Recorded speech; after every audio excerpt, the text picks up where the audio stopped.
Okay, good evening everyone. We are on the record. This is a regular meeting of the Jersey City Municipal Council. Today is Tuesday, the 26th day of November 2013. We had a scheduled 6 p.m. start. The clock on my cell phone is showing 6:28. May I have a roll call for the commencement of this meeting? Councilperson Kajewski. Here. Councilperson Ramchow. Here. Councilperson Baggiano. Here. Councilperson Young. Here. Councilperson Osborne. Here. Councilperson Coleman. Here. Councilperson Rivera. Here. Councilperson Waterman. Here. And Council President Lovarro. Here. We have 9 members, City Council members in attendance at 6:28 p.m. Can we kindly rise for a moment of silence, please?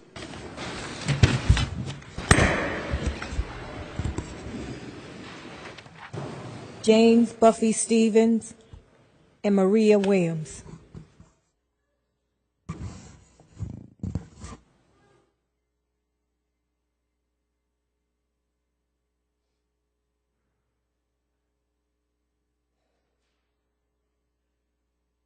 Thank you very much. Kindly remain standing as we salute the flag. I pledge allegiance to the flag of the United States of America and to the republic for which it stands, one nation, under God, indivisible, with liberty and justice for all. Thank you very much.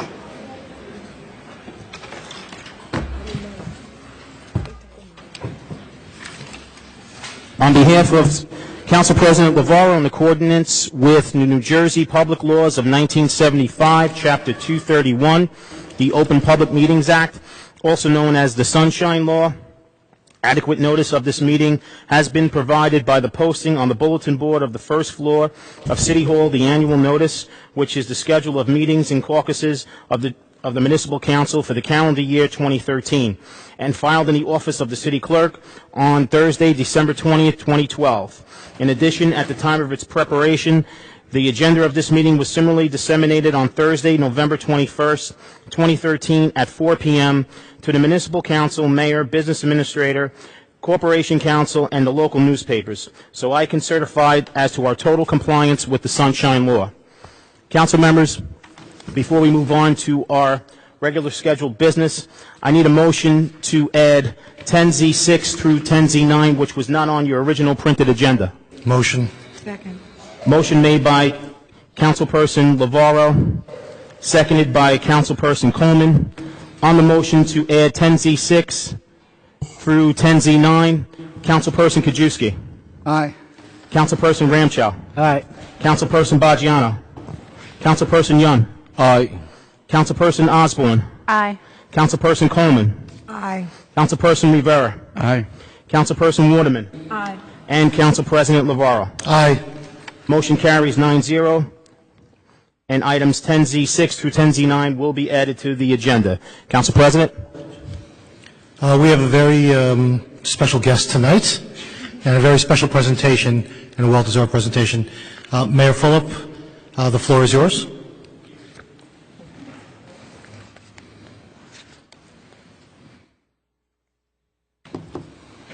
So let me start by saying thank you to the Council President and to the Council for letting me come here today. I miss you all, and it's nice to be back here after spending so much time here. We asked the opportunity to speak and present on JC1 TV to one of the most successful endeavors the city has undertaken with a community group, I think, in its history, and it's really community-driven, and the city has been a partner in helping this be realized as really a national model in community and civic engagement. And we're referencing something that all of you know, which is the Big Dig, and we're here with many of the volunteers and many of the sponsors and many of the donors that Councilman Baggiano, the rest of the council, I know some of you were at the awards and the luncheon after the day, but we wanted to recognize them publicly and present a couple certificates and awards recognizing them. So prior to kind of going through each one, I just want to see Councilman Baggiano, I know, wants to add a couple comments as well, and then we'll bring them up. Mrs. Burgess, you want me to speak on that? No, wait a second. All right. All right, we're going to go through in order. So let me start by inviting up first and foremost one of the organizers for this, Laura Scolar, and the board for the Big Dig, which is Mark Wesson and Charlene Burke and the entire board that make this a reality.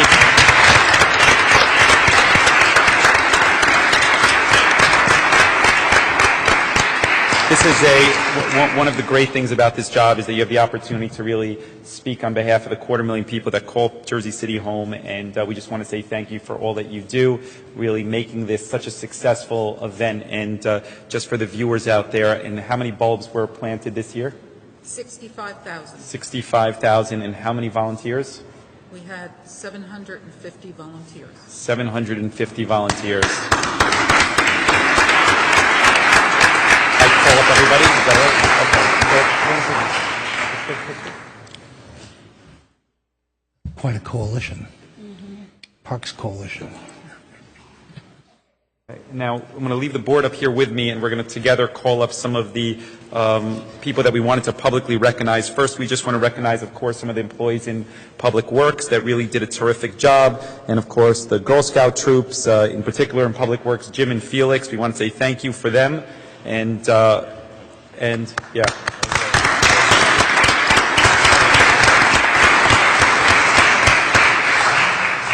And then, of course, we want to recognize the bronze shovel level sponsors that made this possible, and I'll read them out over here. Several of them are here today. If they could stand up and be recognized, those that are here. It's BGT Enterprises, Century 21 Plaza, Goldman Sachs, Hudson County Improvement Authority, Huffnagel Landscaping, Iron Mountain, JP Morgan, Liberty State Park, and Silverman Properties. I know some of you are here, so please thank you for all that you guys do. And we wanted to recognize the travel level sponsors, which is AXA Technology, Broadridge Financial, Hyatt, and Tenmark as well. So thank you all for those contributions. And now we'll bring up everybody. Okay, so I know some of the people that we wanted to recognize are here, and if you could come up when we call you so that the council and we could recognize you. First, we have a platinum shovel level, CarePoint Healthcare. Okay. Liberty Science Center. Okay, Liberty Science Center. Honeywell.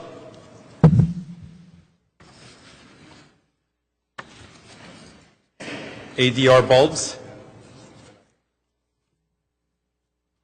Century 21 Plaza, thank you, Laura. Silverman Properties, thank you.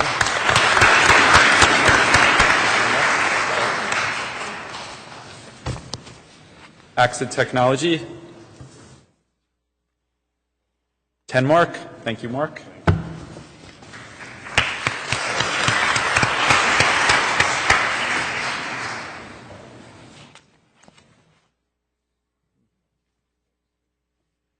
JP Morgan Chase, the Hyatt, thank you.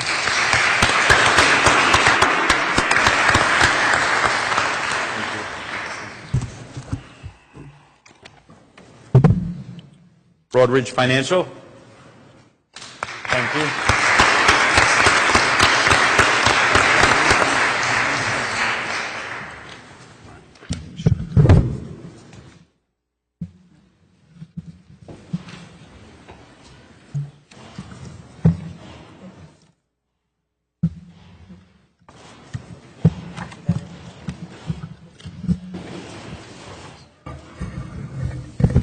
Once again, thank you for all that you do. We really appreciate it. We're looking forward to a bigger and better one next year. So thank you.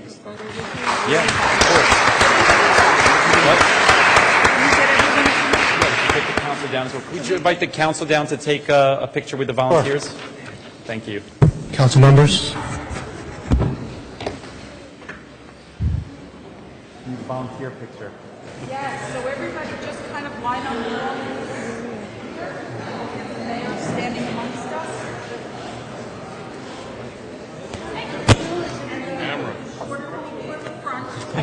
Mayor, can I get a copy of your comments for the record? Actually, I have to have it put on the minutes. There are no comments. This is it, more or less. Oh, what you said? You didn't. Yeah. Here. It's all right. They'll get the magnitude of it. They'll get the gist of it.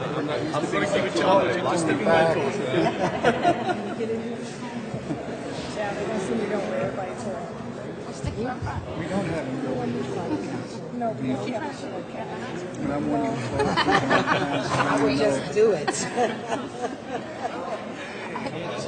When we were doing that, actually, that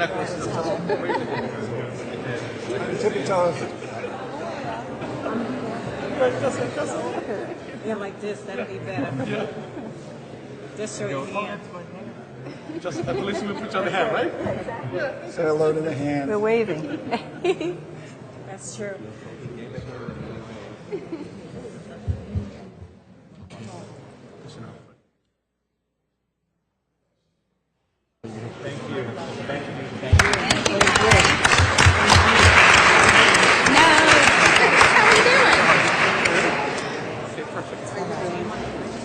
Yeah. Hold on. Yes, absolutely. Go ahead. Thank you, Mayor. What? Can I just say a word or two, please? We're just gonna one more. Quick. I'll be real quick. I know everybody wants to get started. We have your attention, please, ladies and gentlemen. Hi, I just wanted to say something real quick because we have a packed room of volunteers here. And what I want to say is that it's really not about what the Parks Coalition is doing. It's about what these volunteers are doing. And we've had the Big Dig for 3 years now.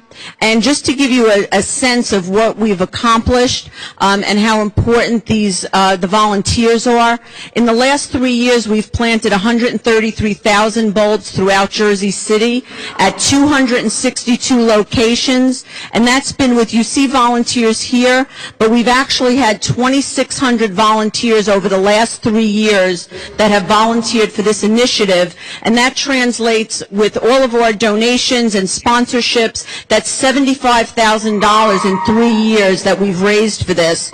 And just so you know, we have an assortment of schools that are here. Yes, please give them a round of applause. I think it's really important. And we do have here, the Girl Scouts have been a partnership of ours since year one.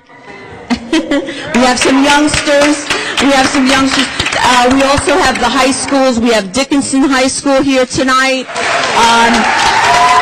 We had Lincoln High School, ROTC that participated. We had St. Peter's College, or I should say St. Peter's University, their basketball team. We had the Jersey City Moms Meetup that have participated. And so just to give you an idea, lots and lots and lots of kids that are involved at this. It's a really positive thing. And it wouldn't happen if we didn't have a partnership. And that means with the city and with the divisions of the city, public safety, cultural affairs. It's all been a really great experience. And I'd like to thank you and the mayor. Thanks.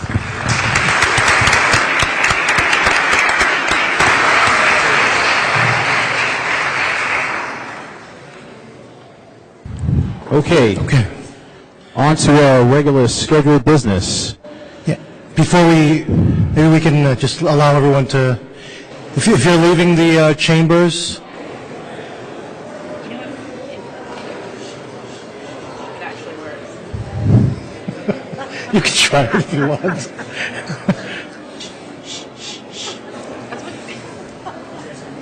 No. Just wait till they. That's what they do. That's what they do in elementary school. If we can just exit quietly, please, so we can conduct our meeting. Thank you.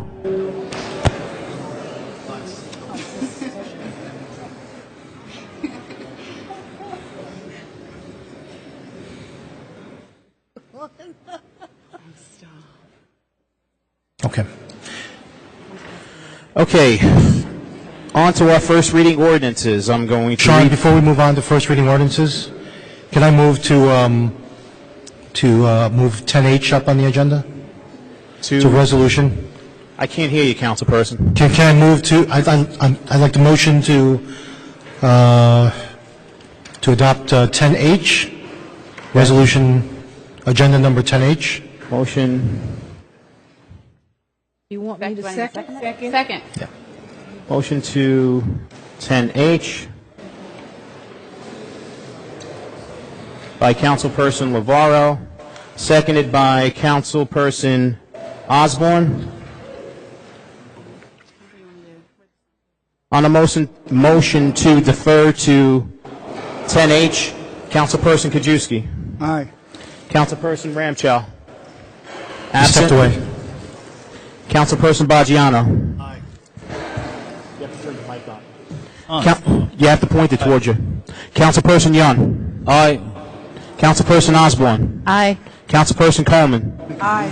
Councilperson Rivera. Aye. Councilperson Waterman. Aye. No, they can't. Council President Lavaro. Aye. Motion to defer to 10H carries 8-0 with Councilperson Ramchow absent. Councilman Boggiano, would you like to read this into the record? Here.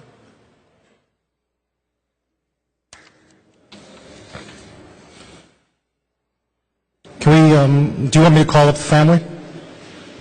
Can we call up the Burgess family and any friends and supporters? Miriam? Come on up, and with your family. Ron Paul, come on up. Ron.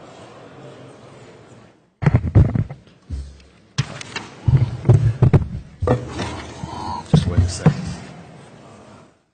I have a proclamation here to present to Miriam for her son, Darius A. Burgess. He was born on March 17, 1981, and his life was tragically taken from him on June 8, 2009. While playing basketball in a park, Darius was a victim of a shooting, and it's a shame. And this is a sad story, and Miriam is very active in the Van Wagenen area and on the west side. And I wish we had another 50 to 100 people like her here in this city, because we'd have some fantastic city. So Miriam, I want to present this to you. In fact, I'm going to take it back because I'm having it framed, if it's okay with you. And I'll give you a copy. And Miriam, as I said, I'm really sorry. You've been a faithful and dedicated person, and the city really appreciates all you've done. Thank you. And Ron, thanks to Ron, I met you, and I hope you're okay. Thank you.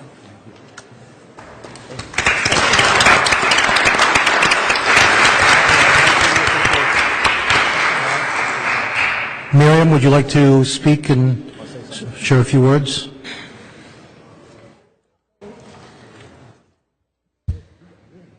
Well, it's hard still, to remember my son. The holidays is just around the corner again, I hope anybody that lost anybody's child, I hope they be strong just the way I am. I know it's hard, but God gave me all the peace. Because as they were painting my room, ready to paint my apartment, I said to the Lord, give me peace to go in my son's room. Give me the strength to go in that room.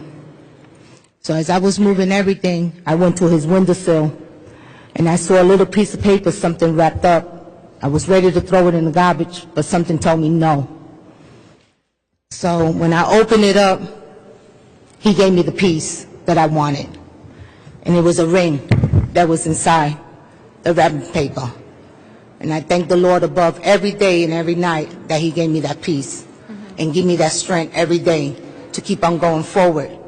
And as I'm closing that park, he gave me the peace too, to keep on closing that park and being strong and making sure that nothing happens what happened to me, to nobody else.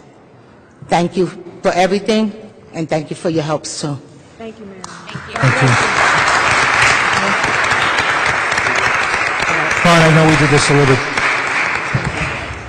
Sean, I know we did this a little backwards. Can we take the vote to adopt the resolution? And any council members want to share any words to Miriam and the family? Okay, to take a vote on 10H, which is a resolution celebrating the life and deeds of Darius A. Burgess, Resolution 13-777. Councilperson Kajewski. Aye. Councilperson Ramchow. Aye. Councilperson Baggiano. Aye. Councilperson Young. Aye.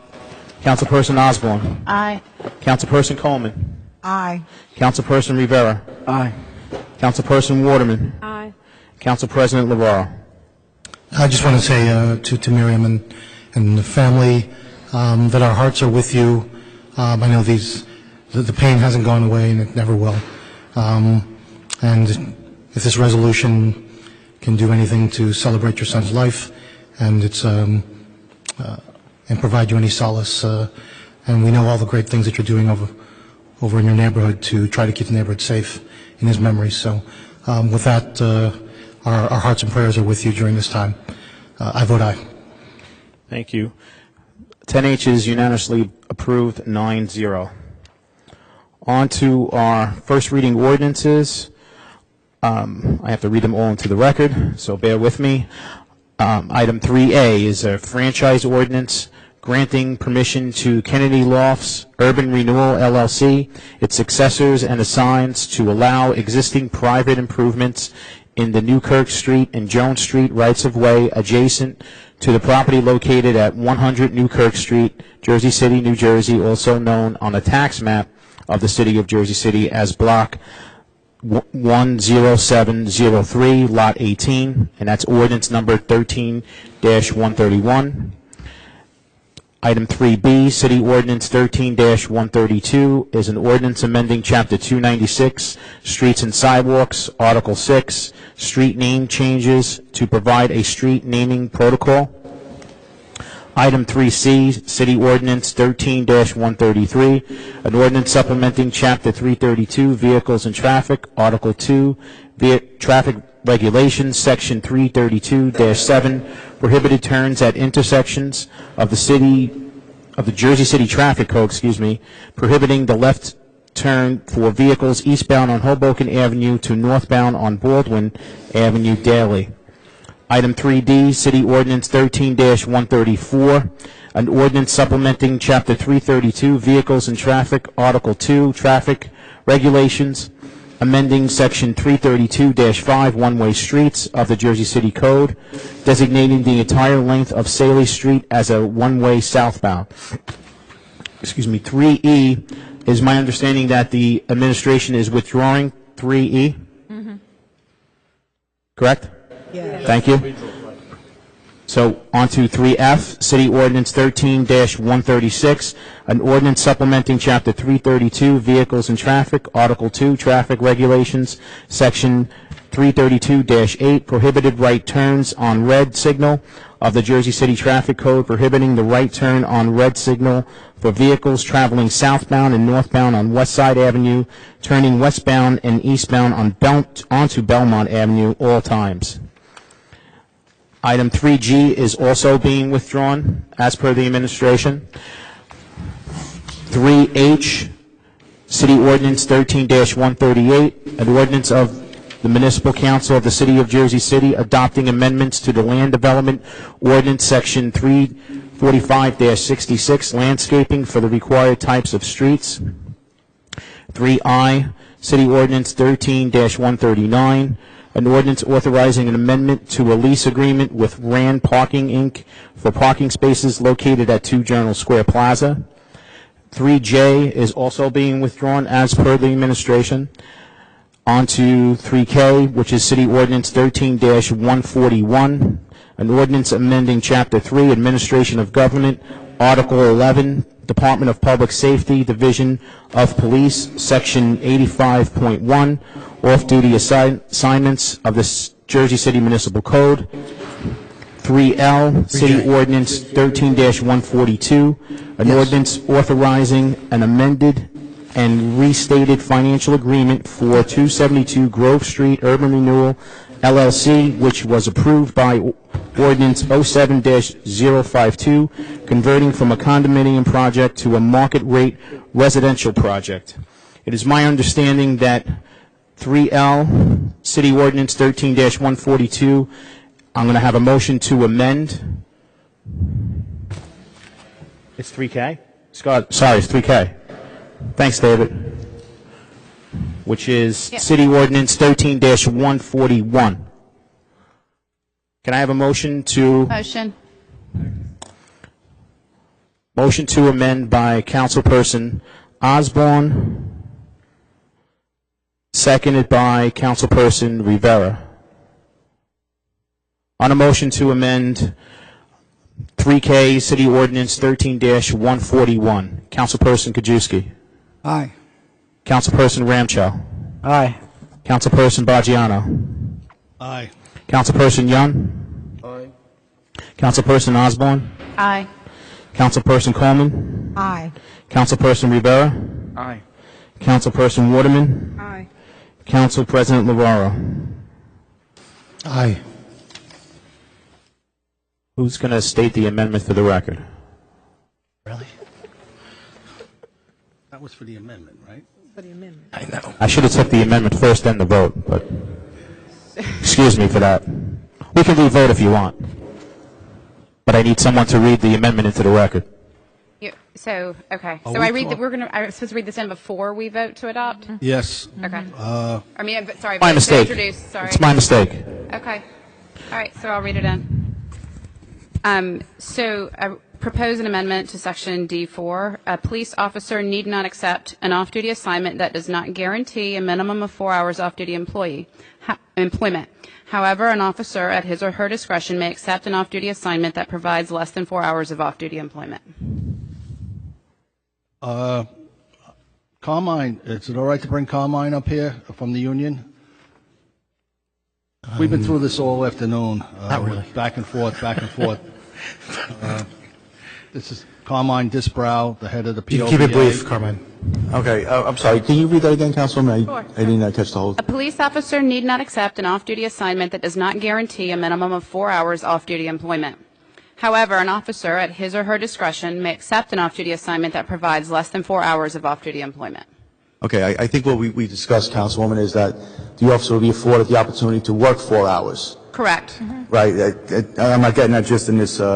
It's saying that also need not accept an officer that does not guarantee a minimum of 4 hours. Correct. That's the same thing. But it doesn't really stay clear that he's guaranteed the ability to work the 4 hours. I think the wording's a little off on there. It says Guarantee the ability to He work can- the 4 hours if he wants to. if he wants to work 4 hours. If he says, I want to only work 4 hours, he has the ability to do so. A police officer need not accept an off-duty assignment that does not guarantee a minimum of 4 hours. However, an officer at his discretion may accept an off-duty assignment that provides less than 4 hours of off-duty employment. Right. I think what I was asking, what we were discussing was that it's saying that the officer will have the ability, will be guaranteed 4 hours of employment when he comes in on that day, that he would be assigned to at least 4 hours worth of work on a And day. not always be 4 hours of work, and that's why we said No, that- what we discussed, Councilwoman, was not a particular job, but he would be given Correct. 4 hours of work. That's what Correct. we That's asked why to it put says it. assignment and not one particular job. So the assignment might be multiple. Right, but it doesn't say that he's guaranteed the 4 hours that day. He's We're not. asking he's guaranteed 4 hours of work, not at a particular Not vendor. guaranteed We 4 hours. can't guarantee 4 hours. What we can say is if you want the job and you want to See, say that's what we discussed, was that we wanted him to be able to say he got 4 hours. well, it's He's- the same thing. No, I no, mean, it's. we're not going to. I mean, we're not going No, to it's have. not. We're not guaranteeing 4 hours. We're not going to. Guarantee We're not 4 going to hours. say to I'm a not homeowner. saying, we're not asking for vendor. What we discussed was that he'd be given the ability to work 4 hours on multiple jobs. That day, he's guaranteed This 4 hours allows worth for of work. that. This absolutely allows for that. That says if he wants to come in and he wants to say, I want to work 4 hours, and he doesn't have to work if they don't have a 4-hour assignment. That's what it's saying. Is that, He has the am I right the only one that's not not getting this? accept All right. it if it's not 4 hours. He does.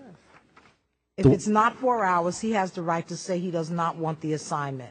And if it is 4 hours, he has the right to come in and work the 4 hours. That's what this Or statement less. is saying. He's guaranteed the He 4. has the ability, if he wants to work less, he can, because we're not going to dictate the terms. We may have a 3-hour job, and an officer might want to accept that. We don't want to say that he can't. No, I understand that. Yeah. But what we asked for, and I thought we were clear, is that the officer was guaranteed 4 hours worth of work that day. Not saying from that particular vendor, but that the city will assign him to other work, so he will work a minimum of 4 hours on that day. Okay. So if he has to work two-hour jobs, he works two 2-hour jobs, but he will work a minimum of 4 hours. Okay, I'm going to interrupt. So this whole debate is out of the norm for a first reading ordinance. So if there's continued discussion or debate with regard to whether there's what I'm hearing is a 4-hour guarantee of work, then you should probably continue to have that discussion. And I would suggest we just call for the vote with the amendment as proposed. And if you want to continue to discuss the amendment, you can continue to do that and propose that amendment for the December 18th meeting. And I will say my piece on that, which is this stands fine for me as it's currently worded. And the idea of guaranteeing the 4 hours, irregardless of whether there's 4 hours of work or not, I don't think is fair to Jersey City tax. I mean, to the people who are contracting. You're right, it's not taxpayers. And we're not saying it was coming from a single vendor. We're just saying he has the opportunity, guaranteed, to work 4 hours that day, which means he can work for multiple people.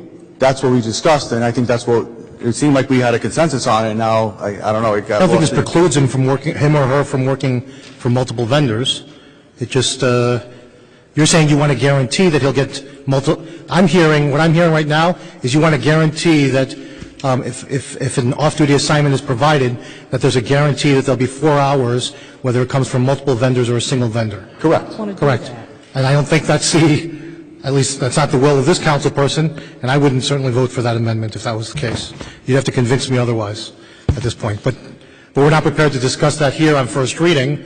This is not the venue to have that discussion about that and debate that. I mean, if there's a desire to table it, folks can make a move to do that as well, opening all your options available to you with regard to that.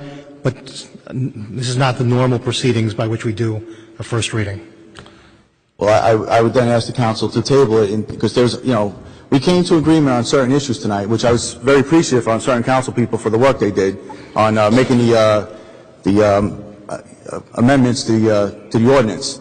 But it said things, we were under the understanding that it was a 4-hour minimum to be able to work 4 hours, which now, the way it's written, is not. So there's other issues that the language on certain issues, especially pertaining to crossing guards, is not, it's not concrete on what a police officer does and what a crossing guard does.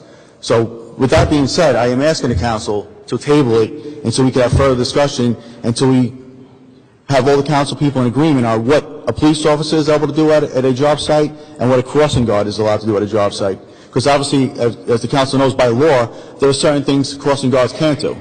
So we just want that clarified, and there's other issues that we would like to have clarified in the ordinance. So we're not asking to table this ordinance. We're just asking to withdraw it until we can have a discussion and have all the language straightened out, so everybody knows exactly what. So there's no misunderstanding like we just had right now with this particular issue. Well, I think we already had a meeting with some of the council members, and we had discussed at that time that all of the things that we were going to change to make this all right with you, we did, except for the 4-hour guaranteed, and I still don't agree with that. And so if they table it and put it back, I think most of the council is not going to vote on that anyway. So if this is tabled and that 4-hour minimum, guaranteed is put in there, I'm going to vote against it. So I'm happy. I appreciate your comments, and in fact, so I'm going to call an end to this discussion because, again, we've kind of broken protocol and we've opened the door for every first reading to be debated and discussed openly when there's normally not public comment on first readings. It all happens normally on second readings. So I don't see why this can't be tabled to the 16th. We brought it up tonight. I know they're worried about the budget, and there's a meeting January 2nd. So what is the difference if we hold it off and we sit down and we meet? I mean, I was under a different impression tonight when we sat in that room there for, 2 or 3 hours, and everybody was going back and forth, and it comes out and it's different. There's no change. The budget can still figure out what income's going to be for next year. We can vote on it the 16th.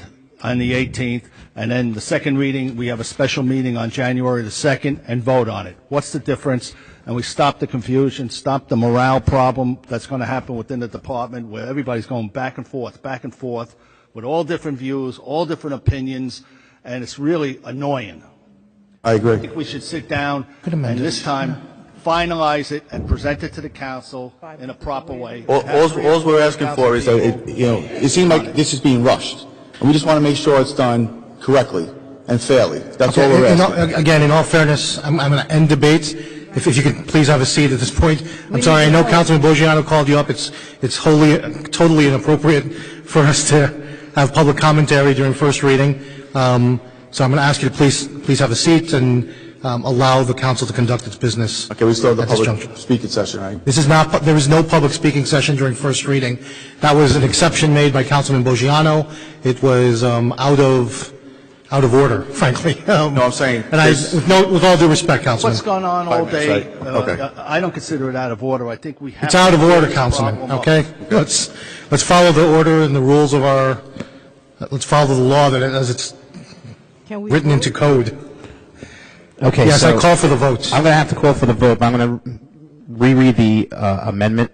It's a police officer, amending section D, number 4, a police officer need not to accept an off-duty assignment that does not guarantee a minimum of 4 hours of off-duty employment. However, an officer at his or her discretion may accept an off-duty assignment that provides less than 4 hours off-duty employment. On the motion to amend 3K Ordinance 13-141, Councilperson Kajewski. Aye. Councilperson Ramchow. Aye for introduction. No, this is for the amendment. As amended. For the amendment. This is for the amendment. Motion to amend. Okay. Aye. Councilperson Boggiano. No, not until the wording's changed. Councilperson Young. Aye. Councilperson Osborne. Aye. Councilperson Coleman. Aye. Councilperson Rivera. No. Councilperson Waterman. Aye. Councilperson Lavarro. Aye. Motion to amend carries 7-2 with Councilperson Boggiano and Rivera voting no. So items, give me one moment.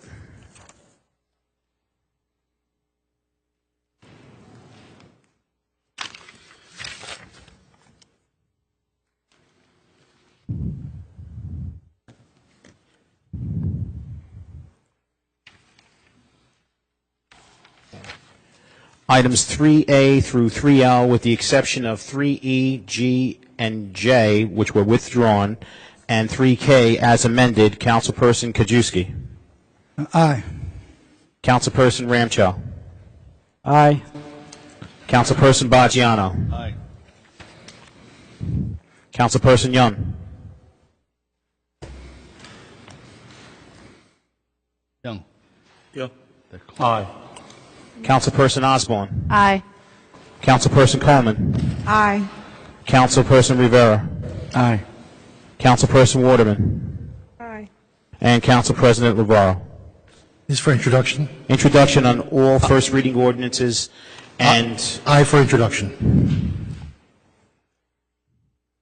all city ordinance, first reading ordinances, with the exception of 3E, G, and J, which were withdrawn, are introduced 9-0. 3K is introduced as amended 9-0. On to our second reading ordinances. First, second reading ordinances is item 4A. Ordinance number 13-125, a franchise ordinance granting permission to One Exchange Place, Jersey City, LLC, its successors and assigns to make private improvements in the public rights of way of Exchange Place in York Street, adjacent to the property located at One Exchange Place, Jersey City, New Jersey, also known on the tax map of the City of Jersey City as Block 14502, Lot 1. This is a public hearing on this ordinance. Any member of the public wishing to be heard? Motion. Motion made by Councilwoman Coleman. Second. Seconded by Councilman Lavarro. Councilperson Navarro, thanks. On the motion to close the public hearing of City Ordinance 13-125, Councilperson Kajewski. Aye. Councilperson Ramchell. Aye. Councilperson Baggiano. Aye. Councilperson Young. Aye. Councilperson Osborne. Aye. Councilperson Coleman. Aye. Councilperson Rivera. Aye. Councilperson Waterman. Councilman. Absent? Aye. Oh. Councilperson Navarro. Aye. Motion carries 9-0 to close the public hearing for final consideration and adoption of City Ordinance 13-125. Councilperson Kajewski. Aye. Councilperson Ramchell. Aye. Councilperson Baggiano. Aye. Councilperson Young. Aye. Councilperson Osborne. Aye. Councilperson Coleman. Aye. Councilperson Rivera. Aye. Councilperson Waterman. Aye. Council President Navarro. Aye. City Ordinance 13-125 is adopted 9-0. On to our second reading.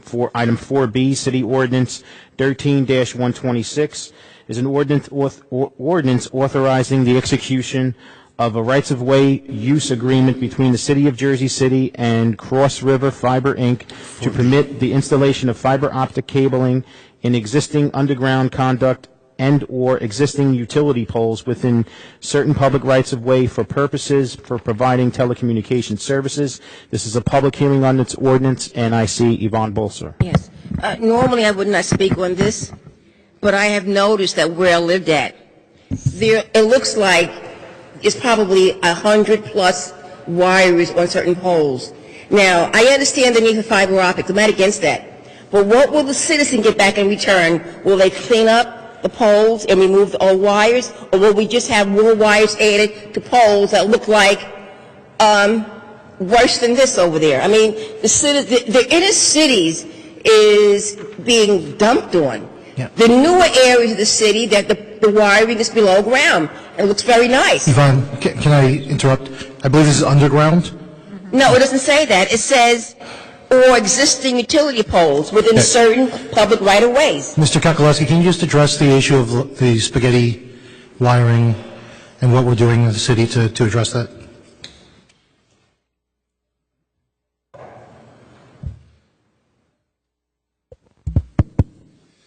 On issues like this, our hands are tied. We're required by the Board of Public Utilities to grant this. It's a state statute. We have no choice. We can't control it.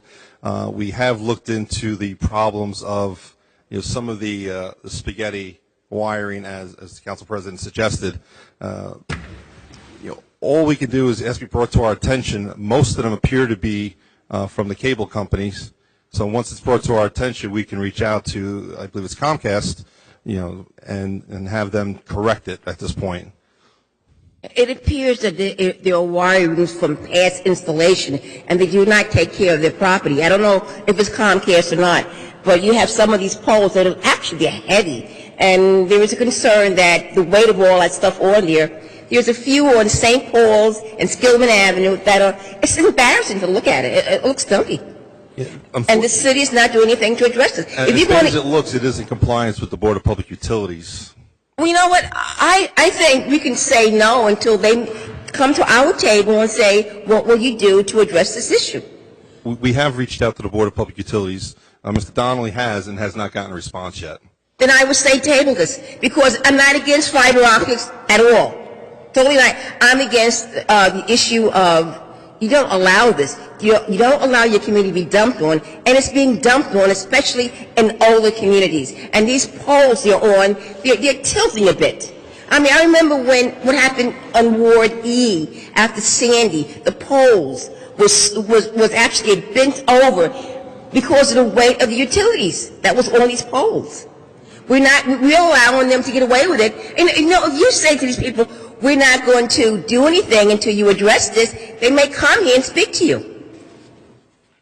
Yeah. Can we have maybe Corporation Council draft a resolution urging the Board of Public Utilities to address these issues? There is one particular area that is quite dangerous. It's across the street from Our Lady Hester School on York Street. After Sandy, that pole absolutely bent in a very precarious way. I know my husband did contact city government about this, but it looks as though nothing is happening. But you have a school right there. If all those wiring is coming down, I mean, it's so laden with wire. But the same thing is happening all over the cities in the older areas. You don't see this in Newport because everything is underground. So again, no problem with fiber optics, a real problem with not having it addressed, and please do something. Thank you very much. I think there's a lot of agreement with you on this, and so we'll take some action, okay? Yvonne, if you remember, I brought this up 2 months ago because of Bob Miller. Yes. And the city was going to look into this, especially around High Street and the streets up that way, Newkirk Street, which are overburdened with wires. And I guess evidently nothing was done. Thank you. This is still a public hearing on this ordinance, and I see Kabili Tayeri. First of all, happy Thanksgiving to each and every one of you and your families. I, too, was going to raise what Yvonne had raised only from past knowledge. We have too many public utility companies just operating willy-nilly, not just in our city, but it seems as though they think they can come to Patterson, Passaic, Newark, wherever we live at, and just willy-nilly do what they want to. Mr. President, I would suggest that your communications or your resolution read that BPU is being notified and all utility companies that until BPU responds to the city, there will be no agreement of right-of-way use in our city because these people are running away crazy.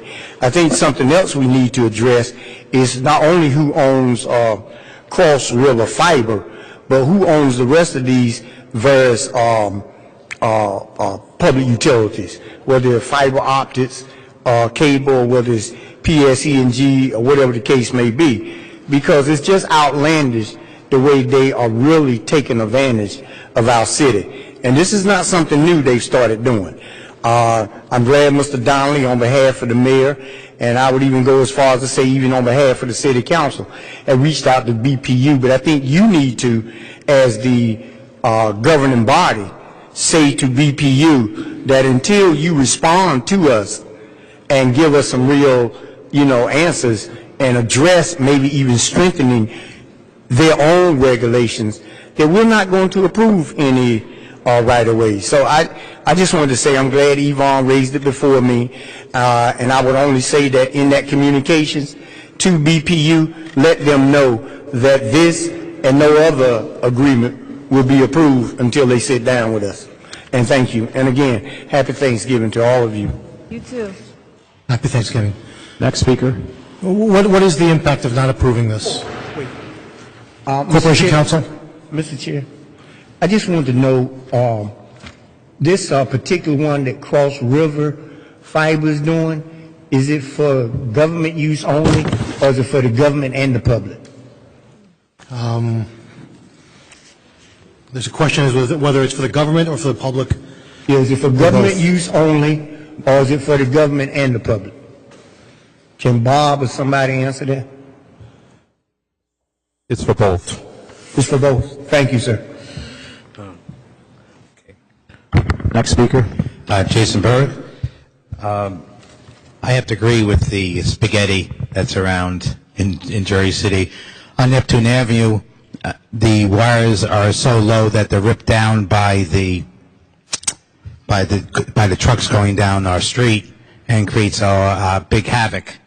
Again, the new thing is that the Verizon is pulling out its old hardwire system and going to optics, and there should be a way to find out what those wires are, and again, making sure that they are the proper height so they don't get ripped down. And I mean, will this be? Question: is this for the whole city? This contract, and they're doing it for a third party? There's a question. We don't have the map. It just, it's to provide dark fiber connectivity and high-speed transmission through existing conduits. They haven't identified which ones at this point. I would imagine it is throughout the city. Right, throughout the city. And the time frame is for gratuity? It's a 40-year term. And there's a good 40-year term. Will the Jersey City is always looking for employment. Will people in Jersey City be able to be hired on this point? Whatever happened. No, it has to really. I'm always off. I'm Mr. Ted Cruz. Thank you. I'm just being a point to you're getting right away. I'm just asking for, will there be employment? Again, we are, if we're going to let people come in, we should get something for our citizens. If we are to be sustainable, we have to see that we get something back. If you're going to let the horse go into your property, you make sure that at least you can take the manure and turn it into gas. Be productive. That's my question. Can that be answered by our legal department? That's not a requirement of this ordinance. It's not. It really should be, for the people are hungry, and we're sick of being taxed.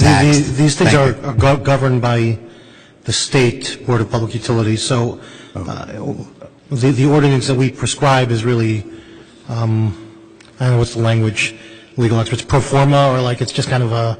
What's that word that you just used? I don't know. Pro forma. What is it? Pro forma. Pro forma, okay. But again, maybe this council needs to address with the rest of the municipalities that there should be something coming back for the people of the community. Remember, we are their masters and not vice versa. Thank you. Understood. This is still a public hearing on this ordinance. Any member of the public still wishing to be heard? Motion. Second.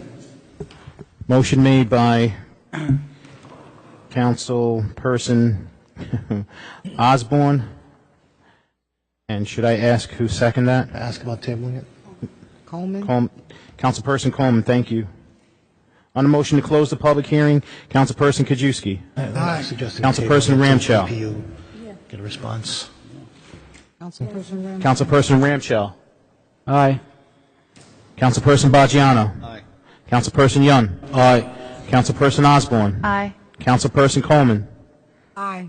Councilperson Rivera. Aye. Councilperson Waterman. I'm not sure. Let's ask him what the... Okay. Aye. Councilperson Navarro. Aye. Motion to close the public hearing is carried 9-0 for final consideration and adoption of City Ordinance 13-126. Councilperson Kajewski. Before we take the vote, Corporation Counsel, there's a question with regard to whether tabling it would allow us opportunity to get some information or answers from Board of Public Utilities, and what our liability would be with regard to that. And this, certainly we can get that information for you. I know that this is being done in accordance with a state statute that prescribes how we have to handle this issue. So I would advise that we vote on it. But if you would like that information, we could certainly follow up with that information. but what would be the impact of tabling it on this until Board of Public Utilities got back to us? Right. It would just be a matter of waiting 3 weeks before the vendor could come out and do the work, which could have an impact for us given the season that we're going into and capacity. But it's not about... No impact. The impact on our residents for this upgraded work that they're trying to get done. That's the only issue. It's about delaying that work. I have a question since so if we don't do this, the residents from that area won't be able to obtain, say, files or cable or whatever. Or whatever utility upgrades are rolled in. That's right. So, and this It's it would be a 3-week delay if we tabled. And this is the state way to handle this situation, which means even if we wait, eventually we're going to have to approve it. Is that what you're saying? Yes. And I would say I understand both ends, because it took me 3 years to get cable TV on Bramhall Avenue years ago because the city wouldn't approve this, right away for them to put the cable in. However, we do need to look at the wires that are hanging all over the place because Right. on my block, and I'm saying this as a resident now, not as a council person, that wire is just hanging, and I've made 1,000 phone calls, and they tell me one it belongs to Verizon, and somebody else says it belongs to Comcast, so nobody's able to touch it because it's nobody's, so it's still just hanging there. So I think we should do something about that. I agree with you, and certainly when we talk about storm season, it becomes even more important for us to understand who is responsible for what infrastructure. So Could we find out? Right, could we table it until we find out who's responsible for the wires? You 'Cause that is certainly the can issue. table it, Councilwoman, yes. It would just delay the work by 3 weeks. All right, we just have to, because you see the residents are not feeling safe with it, so I think they would agree with us that we should table it until we get the answer that they deserve. Fair enough. We need a motion. Need a motion? Make a motion.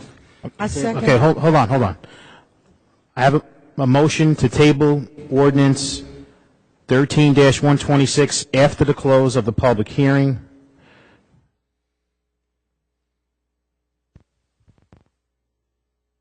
It was second. Motioned by, who made the motion? Councilman Ramshaw. Councilperson Ramchow. And it was seconded by Councilperson Coleman. Yes. And I want to thank you, Vaughn. Thank you very Yes. much for opening our eyes to see the other side. We were looking at providing the service, but you opened our eyes to how it feels as a resident. So thank you. On the motion to table City Ordinance 13-126 after the close of the public hearing, Councilperson Kajewski. Aye. Councilperson Ramchow. Aye.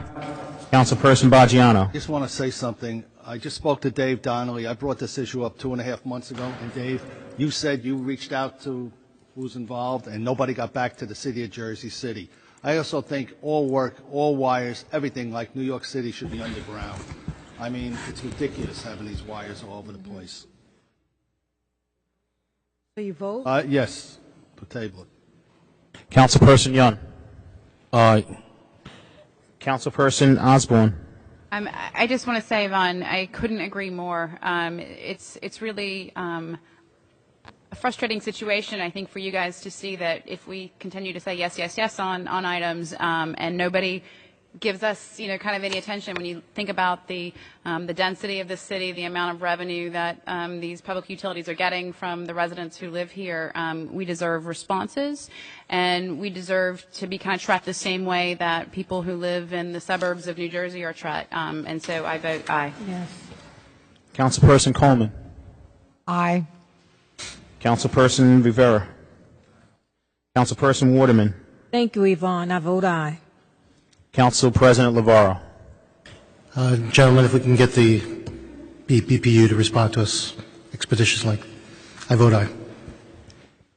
Motion to table City Ordinance 13-126 after the close of the public hearing carries 9-0. On to our next second reading ordinance is item 3C, City Ordinance 13-128, an ordinance amending and supplementing Chapter 236, Public Lots and Public Garages, Article 2, Shopping Center parking lots of the Jersey City Code. There's a public hearing on this ordinance, and I see Jason Berg. Jason Berg, what is being amended for this ordinance 13-128? Was it going from to? This is 4C. Go ahead. Yeah, so this is allowing for the Director of Public Safety. So currently, the way it's written, the Director of Public Safety, somebody who has a parking lot must have a uniformed, let's see, what does it say? Uniformed security guard. And this allows for the Director of Public Safety to make a judgment call if somebody requests a waiver to say, I don't think I need one. He has the opportunity to say, okay, I agree, you don't need one. Okay, it's like one of the 24/7 for security guards in buildings like that. They can give the waiver. At this point, there's no waiver there. The law reads that there must be a person there in a uniform at any and all parking lots, correct? It says 100 or more vehicles. It has to have 100 or more. Has to have 100 or more vehicles. Oh, 100 or more vehicles? That means that's really puts a big strain on, say, companies like Kmart and ShopRite and Pathmark. It's the largest size of a shopping mall. What? Largest size of a shopping mall. Right. It's a pretty big shopping mall. If you have a parking spot, you know. Mm-hmm. Again, so the person would be like, for example, in the lots right now, they have a car going around, say in a Hudson Mall, they just have a car going around driving, and that is for security. All right, thank you. I appreciate it. Happy Thanksgiving. Happy Thanksgiving. Is there still a public hearing on this? That mean you're done, Jason? Motion. Second. Okay, motion to close the public hearing was made by Councilperson Coleman, seconded by Councilperson Osborne. On the motion to close the public hearing of City Ordinance 13-128, Councilperson Kajewski. Aye. Councilperson Ramchow. Aye. Councilperson Baggiano. Councilperson Young. Aye. Councilperson Osborne. Aye. Councilperson Coleman. Aye. Councilperson Rivera. Councilperson Waterman. Aye. Council President Navarro. Aye. Motion carries 9-0. For final consideration and adoption of City Ordinance 13-128, Councilperson Kajewski. Aye. Councilperson Ramchow. Aye. Councilperson Baggiano. Aye. Councilperson Young. Aye. Councilperson Osborne. Aye. Councilperson Coleman. Aye. Councilperson Rivera. Councilperson Waterman. Aye. Council President Navarro. Aye. City Ordinance 13-128 is finally adopted, 9-0. Item 4E, City Ordinance, 4D, City Ordinance 13-129, an ordinance amending Chapter 304, Taxation, Article 3, 5-year tax exemption, and Article 6, long-term and 5-year tax exemptions, Affordable Housing Trust Fund of the Jersey City Municipal Code. This is a public hearing on this ordinance, and I see Kabili Tayari. Mr. President, under ordinance 13-129, first of all, what specifically is being amended?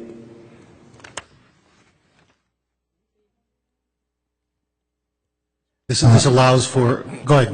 I mean, is there a particular section or sections within the present code that we, the public, could refer to? Yes, we are going through and we're doing some cleanup items, but we also are adjusting both for the 5-year tax abatement component of contributions to the Affordable Housing Trust Fund.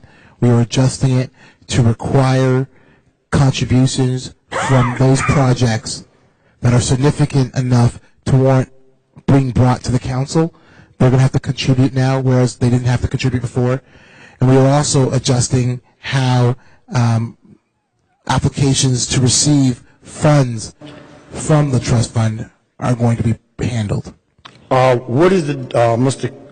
through the President, to the Corporation Council, what is the dollar amount? And that's a good idea. What's the dollar amount that is being used by the administration to define significant? We're relying on the statute. The statute provides the language as to what the threshold is. Okay. Yeah, okay. I know that, but what I was trying to get to is how are we going to define significant? And I'm raising it out of the fact that, one, I support the idea. And I support it out of experience. I support the idea.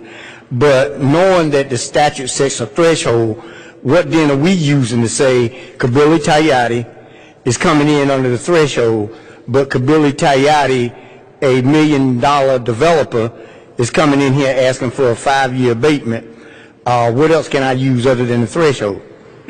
These are 5-year tax abatements that have to get approved by the council. They're new construction tax abatements. Okay. So it's not for So any abatement that has to be approved by this council? that 5-year tax abatements Yeah, that have to be right. approved by the council. Right. As you know, there are a whole series of 5-year tax abatements that get approved administratively. They No. do not pay an affordable housing trust fund contribution. That's the threshold. Thank you. Last night, it was said that the person who's in charge of the Affordable Housing Trust Fund has retired, or maybe I misunderstood, but somebody said something about that person wasn't here anymore. Somebody blurted that out last night. The question of who was in charge of collecting the Affordable Housing Trust Fund money. Right, and that person has retired. Mr. Strachey retired. Yeah, right. And so as of yet, we don't have anybody since Steve has been gone. Tax collector now collects those funds. Thank you. Again, I commend Mr. Farrell and his first assistant corporation counsel.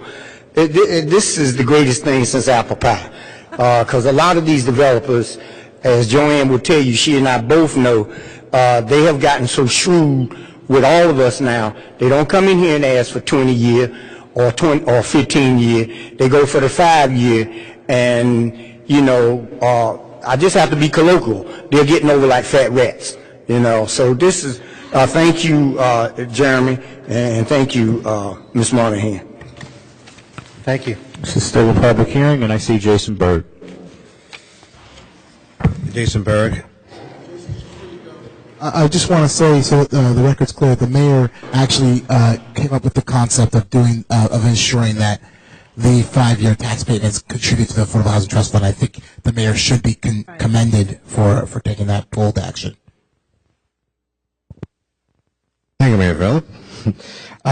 Now, one of the questions that was not answered, and Camille asked, how much is the amount that's in the trust fund? Do we have an amount, and how many buildings have been done since the Affordable Housing Trust Fund was enacted? I don't have it offhand. We did look at it recently, and it was in excess of several $1 million. But I can pull that information for you, Jason. Right.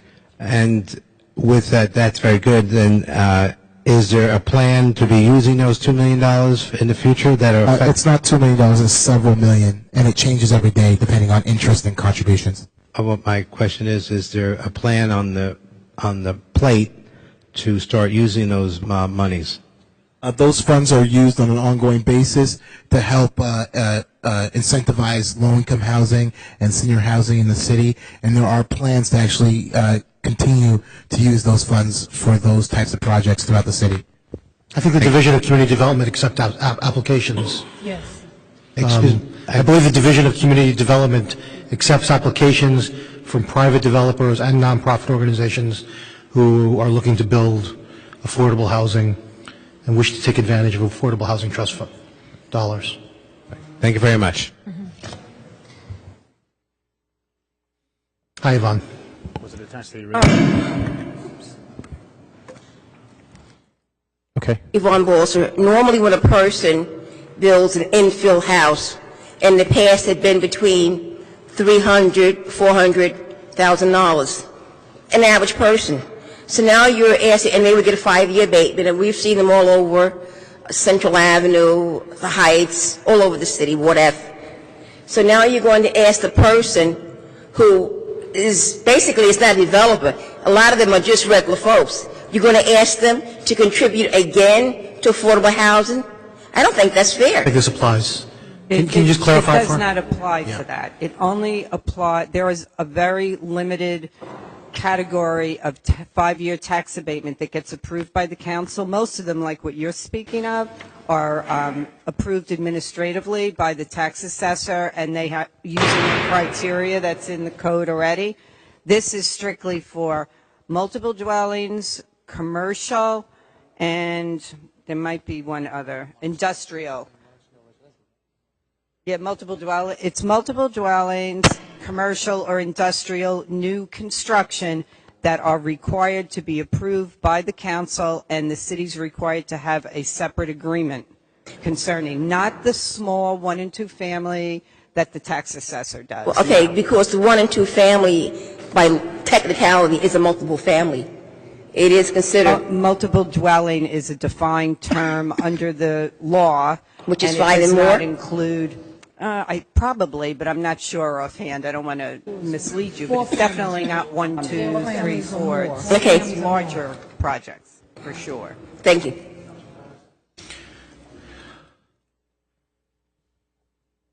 Hi, Laverne. Hi, good evening. I just came to help explain what that money's about. I did 2 affordable projects here in Jersey City on Oak and MLK. I did a Webb Apartments, a 40-unit building for commercial space. That money helped that, and the other money that helped to build the building, it comes from the government, from the federal government. That much of that money is not doing affordable housing. It's a help to affordable housing. I did the Fred Martin building on MLK and Wave, another 40 units. 80 families in this city, working class people that need somewhere to live, that can't live down here, can't live somewhere else on the waterfront surrounding the city. They are working class people that need a house to live in. That's what that money, when they can't live downtown and they don't build down here like they did in down here in the waterfront, like the Lafayette, on the first 7 floors down here on the waterfront are affordable houses. So now what they're doing, they take the money. If they don't put affordable housing in the new buildings they're building, they help the trust fund. The trust fund helps people like me that bring construction to the city to build these houses. But that's not all the money that goes to they get money from the federal government, and they get different tax money to do these projects. These are affordable houses are $22 million projects. 2 buildings I did. They were $22 million projects. It didn't come from the city. You get tax credits money. It's not the same as the big development going down here. This is just a little bit to help them out, to have other people that can't afford to pay $2,000 a month or $200,000 for an apartment, where they can have a decent new apartment. Go on MLK, look at the Fred Martin building, look at the Webb building, and you see what it helps in this city. And we need more of that. They got some up here in the Heights they built. They got affordable housing they built up here. The guy that built the houses on state houses on MLK across from the Cunningham Library, he built houses there with workforce money for people to live in.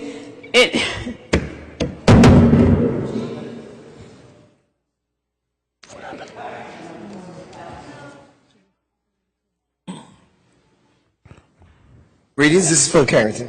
Quick question. I would like to know, what is the process or the procedures? I'd like a brief synopsis on applying for a 5-year tax abatement. What is the procedures or the process? It depends on whether you're filing for a renovation or small dwelling, or if you're applying for one that triggers the statute and requires approval by council. If it's for a smaller dwelling, you file an application with the tax assessor's office, and they go through an administrative process where they review it, make sure you qualify under the statute, and then they approve it as of right. If it's a larger one, you file an application. It comes in. It comes in as through the. Yeah, you file it for the assessor. Then the assessor submits that for council's consideration.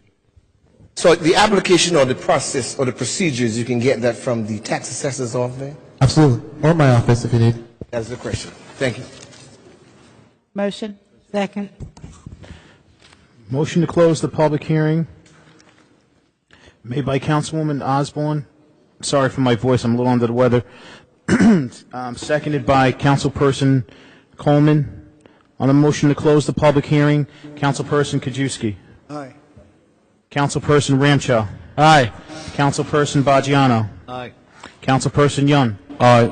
Councilperson Osborne. Aye. Councilperson Coleman. Aye. Councilperson Rivera.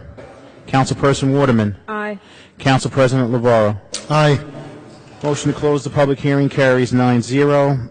On for final consideration and adoption of City Ordinance 13-129, Councilperson Kajewski. Aye. Councilperson Ramchell. Aye. Councilperson Baggiano. Councilperson Yun. Aye. Councilperson Osborne. Aye. Councilperson Coleman. Aye. Councilperson Rivera. Councilperson Waterman. Aye. Council President Navarro. Aye.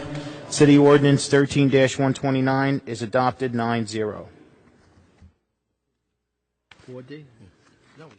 On to our next second reading ordinance, item 4E, City Ordinance 13-130.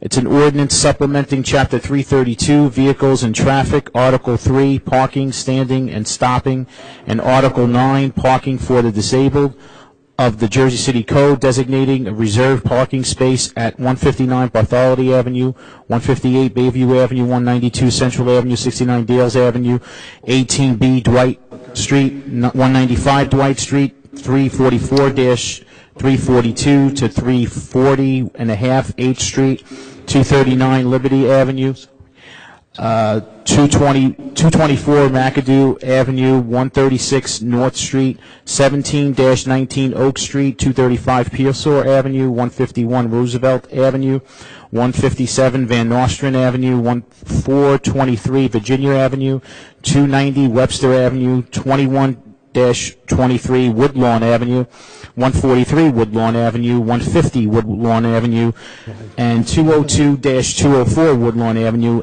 and amend the reserved parking space at 133 North Street and repeal the reserved parking space at 168B Dwight Street, 333 Fairmont Avenue, 1001 Garfield Avenue, 45-47 Graham Street, 210 Liberty Avenue, 111 Reservoir Avenue, and 157 Roosevelt Avenue. This is a public hearing on this ordinance, and I see Jason Berg. Jason Berg, I'm not against these individuals receiving their handicap parking spaces. They do need them. I just have a thought. With the death of these plate holders, is there an ordinance that would in place that would address the deceased to have these signs removed to give back parking to the public once these individuals are dead, and what's the time frame to do that? Yes, it is. There is. I don't know the exact policy, but I can tell you this, that our office, we do the death certificates here in the city of Jersey City, and every month we are required to provide that information not only to the county for the voting rolls, but we also are required to produce that to the tax collector and also the traffic and engineering department, so they can remove those people who are now deceased. One thing that's a shame in Jersey City, there's only 2 sign posters in the Department of Public Works. It really makes it difficult to be efficient. Does the city outsource the rest of these signs for the community of Jersey City? Talking about, Jason, you're No, again, it's addressing. I can't hear you. Jason, what do you? No, I'm just, you see, what I'm addressing, because it's I'm just asking questions pertinent to this, because again, the question is, we only have, to my knowledge, last time I talked to the DPW, we only had 2 personnel to do all the signs in Jersey City. With that much lack of manpower, does the city put out a secondary order to get these jobs done? That's what I'm asking. It's an outsource. We'd have to verify your facts on that. Before we could answer that, we'd have to verify your facts. Yeah, we'll follow up with DPW. Well, that was about a year ago. Again, there's only 150 people last count I heard. Again, I'm just asking questions to make Jersey City more effective, I mean, someone's going to be waiting for a sign, and the person dies before they get it. You know, I've had that happen to one of my friends, and it's outrageous. Thank you. My condolences. Motion. Still a public hearing on this ordinance, and I have a motion to close the public hearing by Councilperson Coleman, seconded by Councilperson Ramchow. To close the public hearing on City Ordinance 13-130, Councilperson Kajewski. Aye. Councilperson Ramchow. Councilman Ramshall. Aye. Excuse me. Councilperson Baggiano. Aye. Councilperson Yun. Aye. Councilperson Osborne. Aye. Councilperson Coleman. Aye. Councilperson Rivera. Aye. Councilperson Waterman. Aye. Council President Lavarro. Aye. Motion carries 9-0 to close the public hearing on this ordinance. I'm sorry. I'm getting a cold. For final consideration and adoption of City Ordinance 13-130, Councilperson Kajewski. Aye. Councilperson Ramchow. Aye. Councilperson Baggiano. Yeah, aye. Councilperson Yun. Aye. Councilperson Osborne. Aye. Councilperson Coleman. Aye. Councilperson Rivera. Aye. Councilperson Waterman. Aye. Council President Lavarro. Aye. City Ordinance 13-130 is adopted 9-0. On our last second reading ordinance, item 4F, City Ordinance 13-105, an ordinance supplementing Chapter 332, Vehicles and Traffic, Article 8, Permit Parking, amending Section 332-58 of the Jersey City Traffic Code, extending Zone 1 residential permit parking to include 4th Street between Mercedes Street and Newark Avenue, Mercedes Street between Newark Avenue and 1st Street, and Newark Avenue between Brunswick Street and Mercedes Street. This is a public hearing on this ordinance. Any member of the public wishing to be heard? Motion. Second. Motion made by Councilperson Osborne, seconded by Council President Lavarro. To close the public hearing, Councilperson Kajewski. Aye. Councilperson Ramchow. Aye. Councilperson Baggiano. Aye. Councilperson Yun. Aye. Councilperson Osborne. Aye. Councilperson Coleman. Aye. Councilperson Rivera. Aye. Councilperson Waterman. Aye. Council President Lavarro. Aye. Motion carries 9-0 to close the public hearing. For final consideration and adoption of City Ordinance 13-105, Councilperson Kajewski. Aye. Councilperson Ramchow. Aye. Councilperson Baggiano. Aye. Councilperson Yun. Aye. Councilperson Osborne. Aye. Councilperson Coleman. Aye. Councilperson Rivera. Aye. Councilperson Waterman. Aye. And Council President Lavarro. Aye.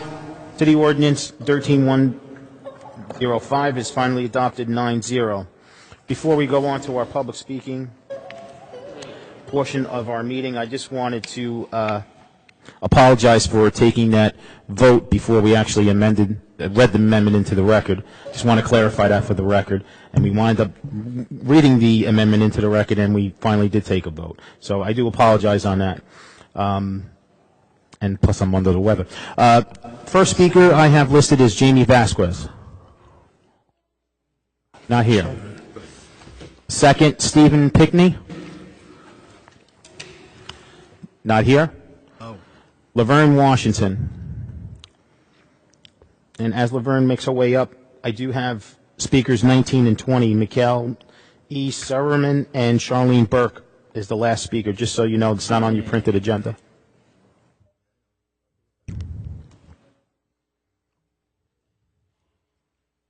Good evening, Council. Chico, for you, Lee, I want to thank you for on Friday for bringing the supplies that you brought to my kid down at Mount Olive. I appreciate that. Councilman Rivera, I want to thank you because you helped me to, along with these here 100 and some people that I went to Costa, and you came and you gave their parents turkey. On behalf of the Randolph and Harmon Street Block Association and me, the Red Washington CDC, I really thank you for your support and your help, because I have a community that needs your help. And I'm glad you came and you spoke to some of my people in my community, because a lot of my people in my community do not understand English very well, because they're Latin America, and I would soon to like you to come back again and speak with them, because they thought very highly of you. And what I do, I don't do to put in the Jersey Journal. I do it because I have a community that needs help. I gave over 100 and some people coats. I'm still doing it. I got to go get some more coats. And I thank God that I was able to do it, because on Friday, the temperature was 55. On Saturday, the temperature was 15. And when I went to deliver some more of those coats up on Woodlawn Avenue, the mother said, thank you. The little kids had to put the coats on. They needed them coats just that bad. That's why my project is Come Before Winter. And this was my 10th anniversary. So I thank you for that. And I really appreciate that. And in the second note, I have a bunch of kids that every Saturday I have to lug them from Randolph and Harmon Street to the Bethune-Cookman, and I need help. I didn't have a car. I just got another car. I have a van. But I make 2 and 3 trips up there with these kids. I'm on a fixed income. And by the grace of God, I'm able to do it right now. I don't know how long. All summer, I took them kids from Madden Avenue and Municipal, Holiday, Van Horn, and Bram Hall. And I need help. I need help with doing this, because I'm not in the best of health. I got 2 bad knees. And I do the best I can. But these kids love it. These same kids 2 weeks ago when they had the thing at with the boxing, you see me bring the kids down there from the center. But I can't continue to do this by myself. I do need help, because I can't Where are you transporting them from? Excuse me? Where are they going from and to? They're coming from the Junction. They're going to the community center on Saturday. We have a Saturday program up there from 9 o'clock in the morning to 1 in the afternoon. That's where they're going. I'm trying to keep them off the street. Have you spoken to our Director of Recreation, Ryan Struthers? Excuse me? Have you spoken to our Director of Recreation, Ryan Yes, Struthers? I did, and he was supposed to get back to me. But he had to go on a convention, and then he had said he would get back to me. But I'm just saying. We'll reach out to him and. I really, because these kids come from all backgrounds, and just last week on Friday, we had a shooting right around the corner where these kids live on Municipal and Van Horn. One kid got shot in the stomach. He's still laying down in the hospital. The other one got shot in the leg. But I'm trying to avoid these kids. I have 5 kids that I was taking boxing to Newark, and then I stopped. I lost these kids to the street. Yeah. So, I'm trying to save young people. I don't have to do this. I do it because I love my community. I got one son, he's 34 years old, and 5 grand. They live in Atlanta, Georgia. They don't live here in Jersey City.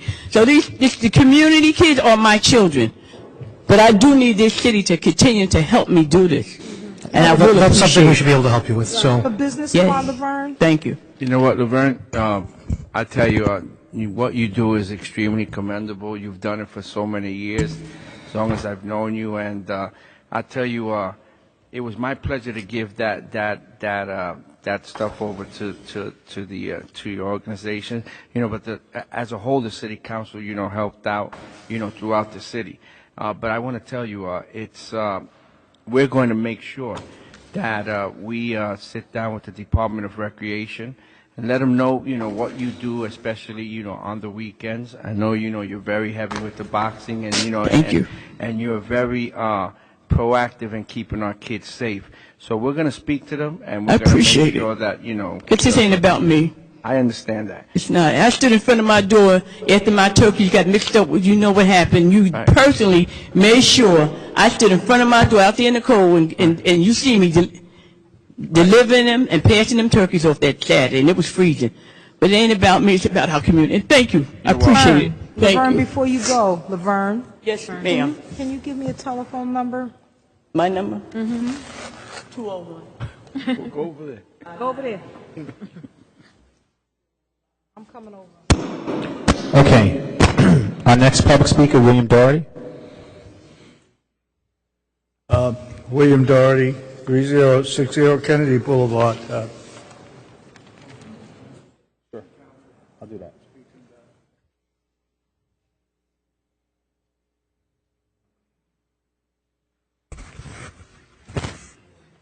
Well, it's a letter of Senator Sandra B. Cunningham, and it says, it now turns out that several waivers, backroom deals, loopholes, and smoke screens have been handed out to the Grandview landlords, several other Jersey City landlords. Campaign promise, and also during Steve Fulop's term as city councilman, advocated for transparency in government.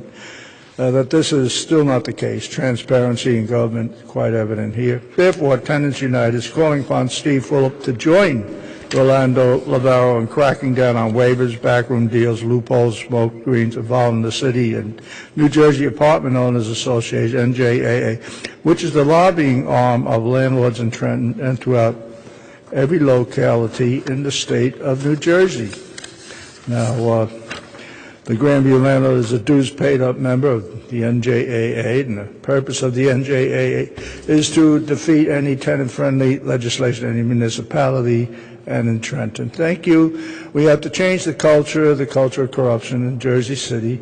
Special interest groups are setting the agenda. This has to change. Now, Rolando Lavaro, I spoke to Joanne Monahan. She won't go on record, but she said she's only an attorney. She's only a lawyer that works here. She says she doesn't understand why, if Rolando Lavaro is taking the lead, if he wants to eliminate all these waivers and loopholes and everything, why he just doesn't amend it and introduce it. I mean, she'll give you the language, but other than that, Joanne Monahan, her hands are tied. She has no power. She has no jurisdiction. All she can do is give you language, you know.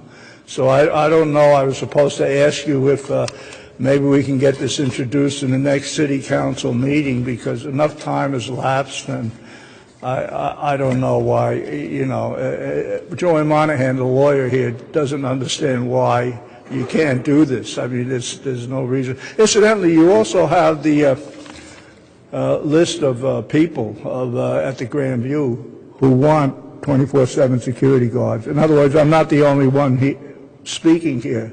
I'm not the only voice in town. So maybe if you could make some kind of a commitment and get it on the agenda, introduced. You already have a security guard thing for the cops with the various, you know, shop rights and stuff like that. So it's a simple matter to get it for these landlords,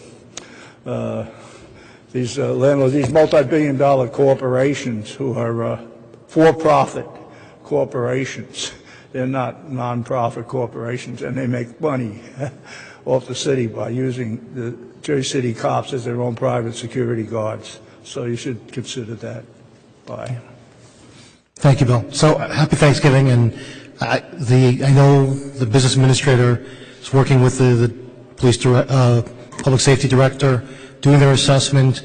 There are no stonewalling going on, no loopholes or just so you know, backroom deals going on. So show a little bit of patience. They'll get through their assessment and they'll make their determination, and then hopefully fairly soon can deal with some of this. Okay? Happy Thanksgiving, Bill. Our next speaker, Yvonne Bolsa.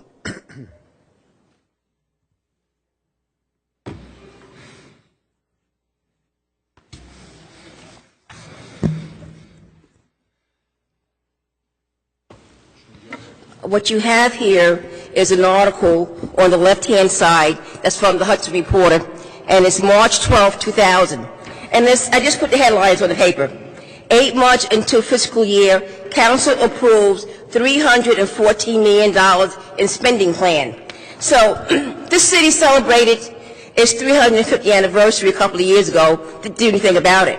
But it took from 1660, from a zero-based dollar, all the way up to the year 2000, to create a budget of $314 million. But it took the city only 13 years after that to go from $314 million to $500.5 million. And as you can see in the bottom, I have the red arrow pointing to the last budget hearing. And I have said this numerous times, that the reason why the taxes have ballooned is because abatements are not ratables. They're outside that budget. So therefore, my taxes go up because I am paying for the services for affordable housing, for the waterfront. I am paying for it and other people too. I don't get a tax break. Excuse me, sir, excuse me. Affordable housing does not pay the services that I have to pay for. And we all get the same services. We get the road swept when there's snow. We get all the same services. But who pays for it? All this bonding for the waterfront. And it's ridiculous. It is, in my point of view, you don't have the reference to understand the harm you're doing when you vote on these tax abatements. So I decided, just let me find an old article, and I did find an old article, that it took the city council 340 years to do $314 million, almost $1 million a year, and it took collectively 13 years, the Healy administration and part of your administration, to do $201 million. 200. Think about that. And you're wondering why. You're about affordable housing. Whatever happened to the affordable taxes? If you can't have affordable taxes, then you're going around exempting, I'll exempt you, I'll exempt you, and I'll exempt you. But you're putting that burden on one group of people, the small taxpayer. And unless you do affordable taxes, then you're destroying the city. You're going around a little fire. Oh, I'll help you, and I'll help you, and I'll help you. You can't do it. You're going to end up destroying. Now, my question to this business administrator there, when will the city do their lien sale? Will it be in December?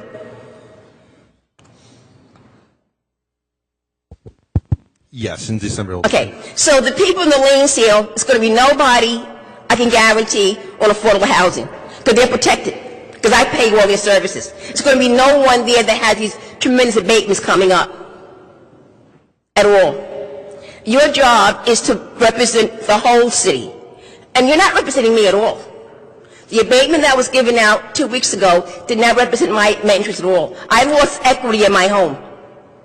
But while someone else has something for 30 years, and he'll probably 5 years down the road or 10 years down the road, he'll transfer the abatement to somebody else at a profit. So what you're doing is really hurting the people in my position, the people who do not benefit from rent control, the people who do not benefit from affordable housing, who do not have an abatement. It's everybody else. That's what you're hurting. So this is an article written by the Hudson Reporter, and this is what you voted for last July. And you can see that it's not only you, it is the previous administration. A lot of it has to do with bonding. I mean, I read Jerry McCann's letter today, and I was actually laughing. He actually attacked Cucci and Cunningham, but the one thing he didn't put in his letter is when he got back to office, all the abatements he did. In fact, the abatement that Cucci gave when he got into office, he actually cut it in half. So we ended up owing them a lot of money. So there's a lot of loopholes in it. I mean, I've seen it all. I've seen it all. I've seen the buildings being abated, being transferred. You're only there to make sure the developer makes money. You're not doing anything for me at all as a taxpayer. So think about this the next time we're doing the budget. I'm going to ask you, what are you going to cut? What are you going to combine? What are you doing to represent me? Because I don't get affordable housing. And my husband, not me, but my husband, thank you, has been in this city since the 1880s. There's been a Balser in Jersey City. Since the 1890s, there's been a mass housing. I'm not new. It's not fair to the other people. Your time is up. Thank you very much. Lydia Radin.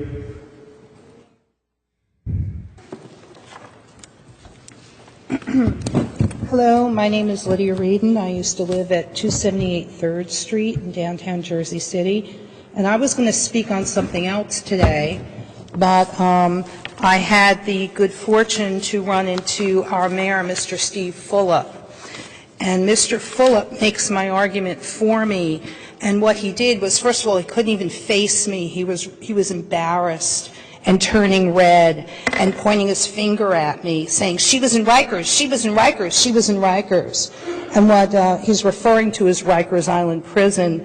And what Mr. Fulop did was he deliberately creates, pardon me, a one-sided story to intentionally misrepresent, because the facts are these. I was illegally convicted and illegally incarcerated because Detective Cologne from the 34th Precinct lied on the witness stand. And my attorney refused illegally to cross-examine him in violation of my Sixth Amendment constitutional right to effective assistance of counsel, which is being appealed now. And what Detective Cologne said on the witness stand, oh, by the way, when Detective Cologne lied on the witness stand, that means that Assistant District Attorney Alex Spiro committed a crime, a very serious crime. He suborned perjury. The Manhattan District Attorney's Office had ample evidence in its hands to show that I was telling the truth and that Detective Cologne lied. And what Detective Cologne said was, he said he didn't investigate my case because my complaints, he claimed, came after Yeshiva University complained about me. That's not true. In 2008, me and Mike Tyberg went down to the Manhattan District Attorney's Office and we complained about federal student loan fraud. Our mayor, Steve Fulop, had a promissory note and all kinds of evidence to show that I was a victim of federal student loan fraud. In fact, Ed DeFazio had ample evidence in his hands from 2005 to show that I was a victim of federal student loan fraud and other crimes at Yeshiva University. In 2005 and 2006, Congressman Joseph Crowley's office, this is the Democrat in Queens, wrote letters and made phone calls. And right now I'm publicizing the fact that Congressman Crowley's office authenticated the letter from 2006 that showed that my complaints came first. So when Detective Cologne from the 34th Precinct in Manhattan, in Washington Heights, claimed that he didn't do an investigation because my complaints came after Yeshiva University complained about me, he lied. My complaints came first, and therefore from 1996 about violations of civil rights issues. In 2006, I was named as a witness against Yeshiva University. Yeshiva University only complained about me in 2009. So that's really serious. When our mayor, who I had been talking to and gave all kinds of evidence of how Judge Fass committed crimes, how Judge Falcone committed crimes, this is not funny, City Councilman Rivera, and I thank you for having a meeting with me where I presented some of this evidence, but our mayor, Mr. Fulop, had ample evidence in his hands to show, in part, that the malicious prosecution in Manhattan was done to cover up for the crimes in Jersey City. Now, Mr. Fulop lies. Now, he just didn't passively go along with these crimes. He actively defamed me. He actively made false police reports. So this is pretty serious. I have Medicaid fraud at Jersey City Medical Center, and when you can prove fraud like I can, if you can show fraud, and I see City Councilman Young nodding, once you have fraud, you've got moral turpitude, okay? Because moral turpitude means that what we have is someone who lacks the honesty, the integrity, the generally accepted good morals, the justice, the virtue to be running a town. So I can take litigation point after litigation point after litigation point and go door to door in downtown Jersey City and have Mr. Fulop removed from office for moral turpitude. And if you all were smart, you would be thinking that sometime down the road, when Mr. Fulop is removed for his crimes, that might be a huge opportunity to have a free and fair election for mayor. So this time around, Dan Levin, for example, Your time is up. cannot blame Mayor Healy for being dragged down. And a huge opportunity, because this is an election I paid for in my blood. Thank you. Pauline Roman.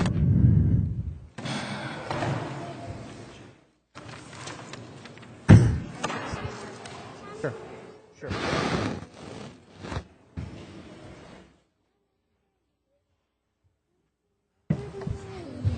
Hi, I'm Pauline Roman from 150 Pearsall Avenue, also known as 166 to 168 Old Bergen Road. I am passing out these flyers. First of all, I want to read it, and You guys have all in your hand a copy. Judge Mary Beth Rogers in Jersey City executed a fraud, a crime. The heart of the case, Pauline Roman and her family withheld their rent payments lawfully in order to force the landlord into making needed repairs. During a hearing in front of Mary Beth Rogers on August 13, 2013, Judge Rogers reminded the Romans that if they tried to stop the landlord from cleaning up the mold, one of the needed repairs, they would lose their case. In fact, the Romans never tried to stop the landlord from cleaning up the mold in their apartment. The Romans had 2 police officers and a witness who were willing to testify that the Romans never tried to stop the landlord from cleaning up the mold. Judge Rogers refused to let the Romans present their witnesses. Illegally to intentionally create a false court record, a crime. During a hearing held on August 13, 2013, Pauline Roman went in front of the judge 3 times. The first time, you can see the transcript on the back of this paper, and it's posted on the blog. The lawyers played a dirty trick to deprive the Romans of representation. The second time, see transcript posted on blog, the judge bent over backwards to let the landlord present his witnesses. The third time, see transcript posted on blog, Pauline Roman went in front of the judge. She tried to present her witnesses, and the judge illegally refused to let her call her witnesses. See especially page 56 on the back of this flyer. Your Honor, with all due respect, I have a witness here. I have a witness here that was there that day, and I'd like to call that witness to make a testimony. And the judge said no. Judge Rogers violated the Romans' Fifth Amendment constitutional right to due process of law before their property. The money that was held in escrow account was given to the landlord. This money was the Romans' property and executed an intentional fraud against the Romans. You can go to http://122869blogspot.com to see the transcript evidence for yourself, especially page 56 of the hearing transcript, which is also provided on the back of this flyer for ease of reference. In just a few sentences, you can confirm for yourself that what Judge Rogers did was wrong. And please contact a representative from the Tenants United if you have any questions or are willing to help the Romans at 516-445-4390. Thank you. She'll go door to door with this. Janice Douglas. Janice Douglas, not here. Jason Berg.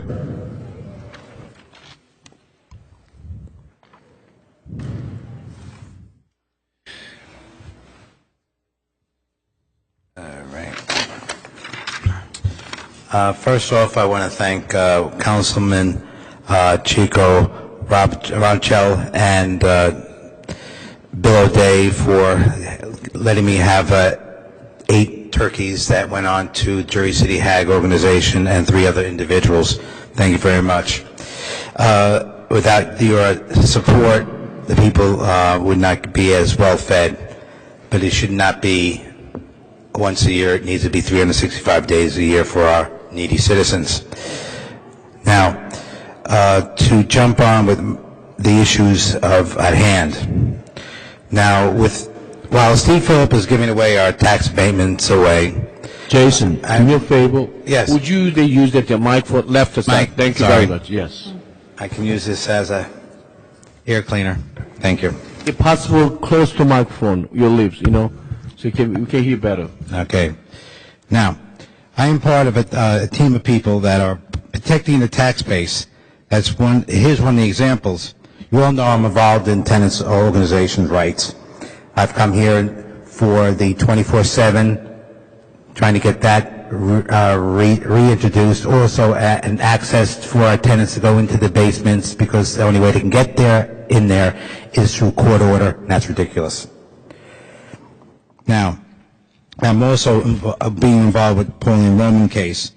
Her landlord's plan was to take as much money out of the building as possible without doing any repairs and making the building into a decay and plight, and again, the abandoning of the building, creating, again, a urban blight. The landlord is now in receivership, and there's still work needs to be done. Now, yesterday we had a very good meeting with the new person who is going to be doing our collecting for the Pauline Roman. The repairs will be done on time. It will also create jobs, union jobs that do the repairs, create a demand of the building supplies, and so on and so forth. Now, Ms. Roman gave her grandchildren, we want to get her grandchildren back. Right now, the DIFAS says that her house isn't up to code, and we want to get those children back to her. So while Philip is giving away our tax base, I'm trying to conserve our tax base by making sure that these buildings are not going to urban blight. By helping our tenants, we are definitely doing more for ourselves. Remember, there are more tenants in the city than there are property owners. There are 40,000 property owners. Now, a tax abatement of 30 years at Journal Square was a good deal. It was so good that the mayor's, one of his aides, John Thoroff, decided to resign. Whatever reason, I don't know. But this makes a challenge. Now, this republic is in an attack. This December will be the 1-year anniversary of NDAA, which takes away our Bill of Rights. There is no habeas corpus. This is unconstitutional law, which we, if we obey, will be put away in FEMA camps and other institutions to prevent us from preventing us from doing what we need to do, is that to be a person who is free. Our republic needs you. The oath takers take an oath to protect the Constitution against foreign domestic enemies, and we have a lot of domestic enemies, and we make the foreign enemies by supplying them with their means to supply our Cold War, which is still going on. And as a coordinator for the state of New Jersey National Liberty Alliance, we will do more to help ourselves. Remember, apathy wins at every election. Only 25% of us participate in our due diligence as residents and of the state. We are sovereign people, and we are not bound by the laws of the federal government, the state statutes, and local ordinances. This was put in place by our forefathers to protect ourselves from the corruption of the institutions, and they must adhere to. I thank you very much. Everyone have a great Thanksgiving. I'll see you next month, and I appreciate everyone paying attention, and God bless. Peace out. Thank you. Happy Thanksgiving, Jason. Jason, happy Thanksgiving. Thank you. You already said happy Thanksgiving. You gave me turkey and everything. Yeah. Yeah. Yes. Oh, I wasn't. Oh, sorry, Jason. Sorry.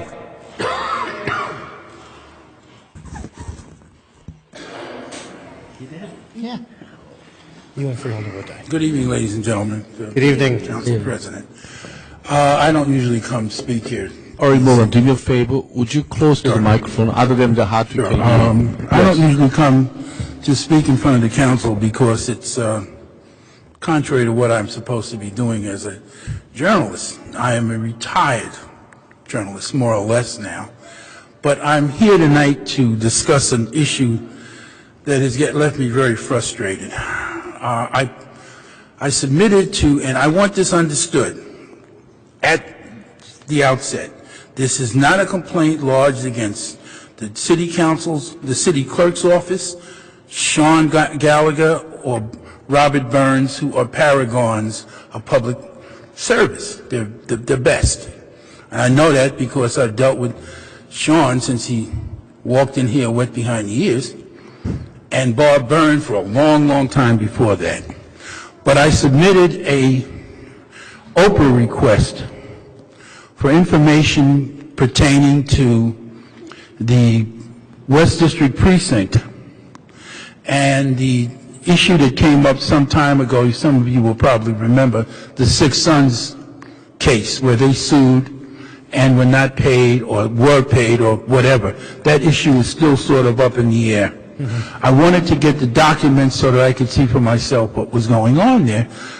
And I also wanted to see some documents pertaining to the Department of Public Works compound they're building and see what the employment figures look like there.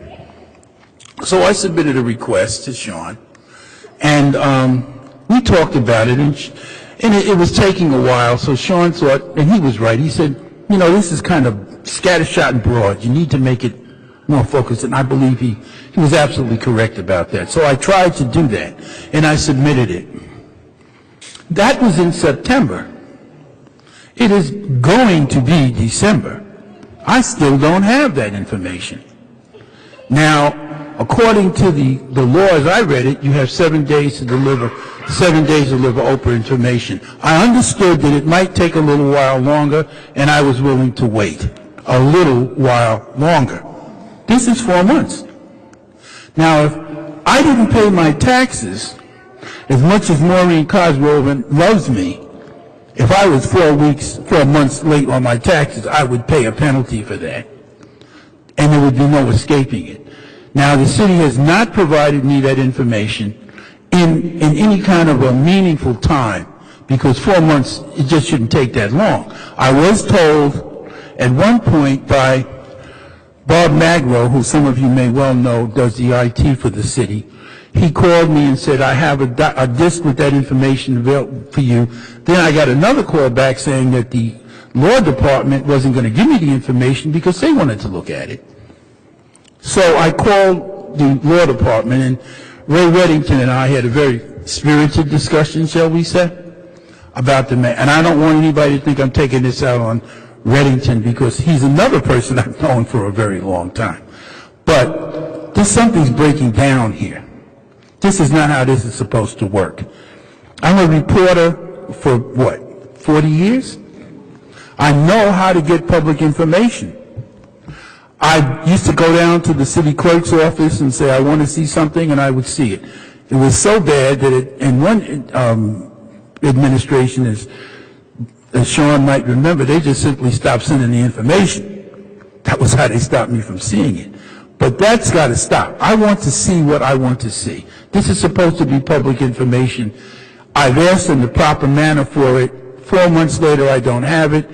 Ray Reddington, who is a competent attorney working for the Jersey City Corporation Counsel's office, tells me he's got some intern looking at it. I'm going to assume that this man knows what he's doing. But 4 months is 4 months, gentlemen. It should not take that long. This leaves me no choice but to ratchet this up to a complaint to the proper office that investigates these things against Jersey City, because I don't see what else I can do. I'm not going to wait another 4 months. I shouldn't have to. There's another problem is how I get the information. These are emails. So in order for me to get this information, I have to have the requisite hardware and software to get it. But if it's public information, a derelict should be able to walk in and get it. And he shouldn't need all the requisite software and hardware. There's got to be some way this law gets reevaluated. And in a lot of instances here, they rewrote the Oprah law, as Sean probably remembers, supposedly to make it easier for the public. This is not making it easier for the public. This makes it easier for politicians to hide behind the Oprah law, but it doesn't do anything for us to getting that information. I'm only here to let you know that I didn't get it, that I intend to file a complaint against the city, because I didn't get it, and it'll probably be misconstrued, but this is not aimed at Robert Byrne or Sean Gallagher, who will give me anything I ask for. That is not where the bottleneck here. The bottleneck resides somewhere else with the Corporation Counsel's office, and I've spoken to him about it, and he's already told me there's certain information I won't get. And I'm saying, well, why not? There's no litigation involved. Why can't I have it? Your time is up. So please understand that you better take a look at this, because there'll be other people coming with the same complaint, I'm sure. Mr. Morgan, would you hold just a minute? Counsel, could you answer? Sure. As you know, Mr. Morgan, I met with you. We have received your request. I can't hear you well. I'm sorry, can we, Ms. Roman, if you could ask your young girls to either step outside, or if they could keep their chatter to a minimum. Would appreciate that. We appreciate you. Perfect. Mr. Morgan, as you know, we have received your request. I know you spoke to Sean. The request had to be resubmitted, which did take some time. Then when we had the request in a proper format, we submitted it for consideration by the group that reviews open requests. That group issued the responses. IT collected all the documents. That took some time. Upon the collection, it was reported to me that there were 20,000 pages of paper that had to be reviewed. We have undertaken the review of those pages for attorney-client privilege. As you know, there's a pending litigation in this matter, so we have to perform that review, and we're entitled to. We're almost complete with the review, as I told you yesterday, and we will hope to close this out in very short order.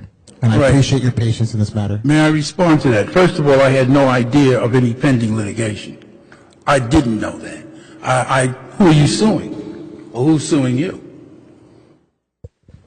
We are actually not suing necessarily anyone at this moment, but that there has been a letter from is it Six Brothers, and as to the payment of their fee. You're talking about the issue where they asked to have the money set aside that they were supposed to receive from the work they did on the the West District precinct. That is not yet litigation, though, is it? Pending. Pending against who? They've said that they intend to sue the city. But it's pending litigation. But it's not even pending unless you actually receive something that says you're being sued. Pending litigation means you've been served. Anyway, we'll confirm the review, and you will have a response shortly. Well, I'm not going to wait. I'm going to file my complaint, because I don't think I should wait any longer than this. Thank you, Mr. Morgan. Thank you. Razim Wahid.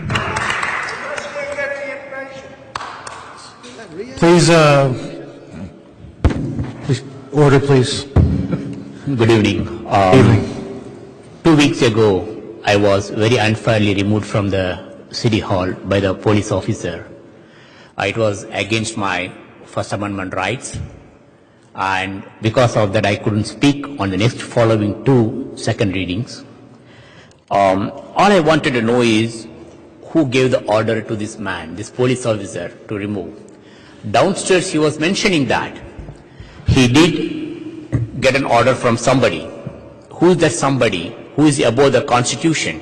That's all I'm asking for. Riaz, I've responded to you on email. No one gave, at least no one. One second, let me I did not give my an time order. will run out, okay? As far as I know, no one in the council gave an order. My time will run out, okay? If nobody gives, my time will run out. What's that? My time. Yes, Okay, your you time. can tell me, yeah. So, You're entitled to your time. yeah.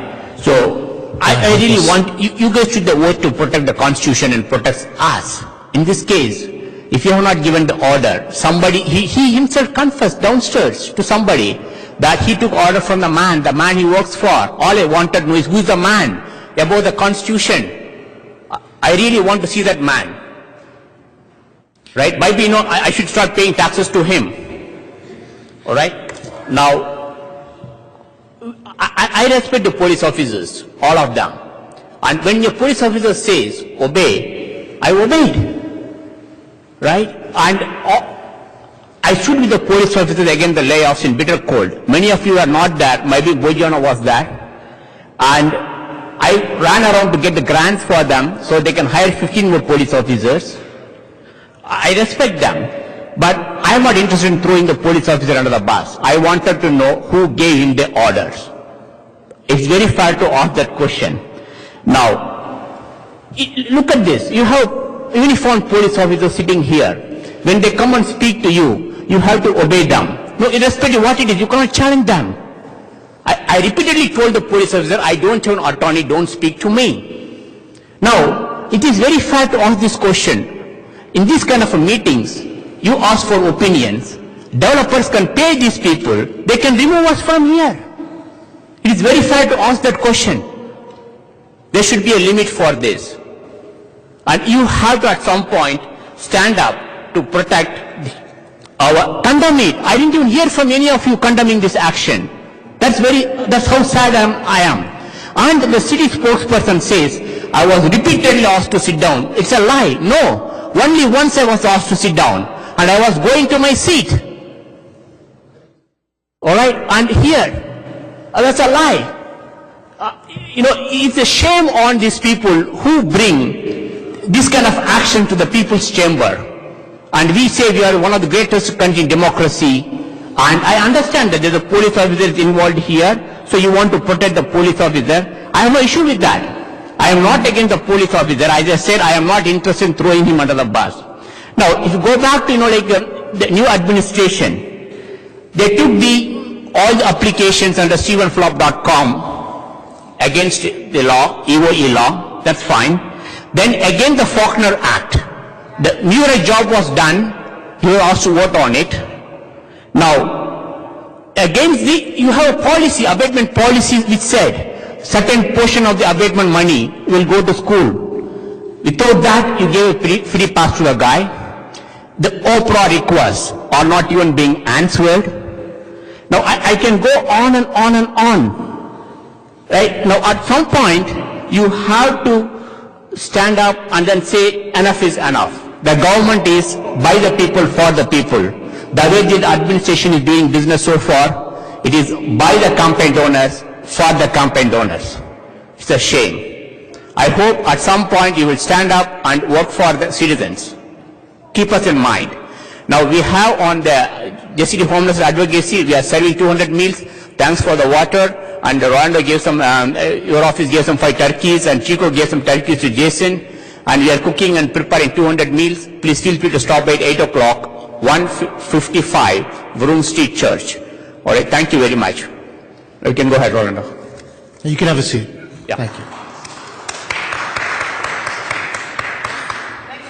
Joe Hawkins. Hi, Joe. Good evening. Good evening. Most of you know that I've been in Jersey City quite a while, more than 80 years. My usual opening statement is I was born in the Margaret Hague. That gives me all kinds of validation here. Before I get to the point, I just want to comment that it hasn't always been pleasant conversation here at the podium tonight, but I'm happy that I live in a city and in a country where those kind of passions have a venue that's acceptable. I hope we always have it. May not agree with everybody, but I'm glad they have their chance to vent. What brings me here tonight is I have a consistent feeling, having grown up here, that Jersey City in the past, when I grew up, had an unfortunate case of amnesia about what it was and where it came from. And as I've gotten older, I've realized that history and its awareness of our roots and its importance to understand who we are and where we are going is an old man's game. With very few exceptions, such as, for instance, young John Hallinan and his involvement with historic preservation, and John Gomez, who I wish I was here to compliment on his work. Most of us who are interested in these subjects are older guys. I'm very happy to be a member of the board of directors of the George Washington Society of Jersey City. We have a great interest in the Apple Tree House. We are, I think it is fair to say, as a group, probably the most consistently dedicated group to seeing that the property is restored and brought back into the Jersey City community, and that it becomes something of a useful focal point to correcting that case of amnesia that our children grow up with. I understand why it happens. We are an immigrant city. We are a gateway. Very few, in fact, there's only one person that I know from my childhood who still remains in this city. My generation moved away. Very few of us came back. But now we have a responsibility. We have a serious financial investment. You folks probably have the numbers in your head because you voted the dollars right down the line, this council and the previous councils. But now we have a situation in which the apparently completed house, and what I'm told is beautiful inside, worth every penny spent on it, it's sitting there with nothing happening. At our monthly meeting this past Sunday, this topic came up that somebody said, well, I heard a rumor that the money that had been set up for the final, for the completion of the Apple Tree House and its opening is being diverted to somewhere else. I want to thank Councilman Lovarro for helping me find out the truth of that. That is not the case.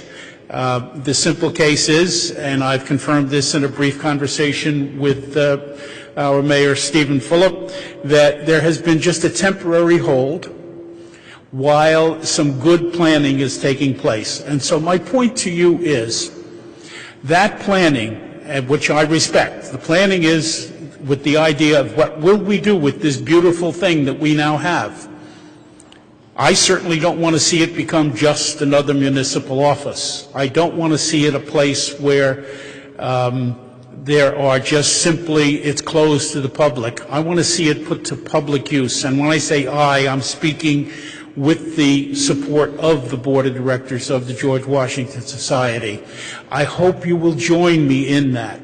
The very pleasant conversation I had with Mayor Fulop confirmed that he is open to citizen input, and I have asked him, and he has agreed to accept the memo from us suggesting how that process might be opened up so that the public can have a good voice and we can hear their good ideas on how that property is to be used for the benefit of our future. I want to thank you again for your attention to the Apple Tree House. If there's any questions about what we're doing, you can either come to me privately or ask them now. You know, the Apple Tree House, the Loews Theater, Artemis Cemetery, Spear Cemetery, this has been going on for years and years. That's because the city of Jersey City does not care about its history. And we've carted away most of the history of this city in dumpsters. And I've written many things on it over the last 25 years. That's a shame.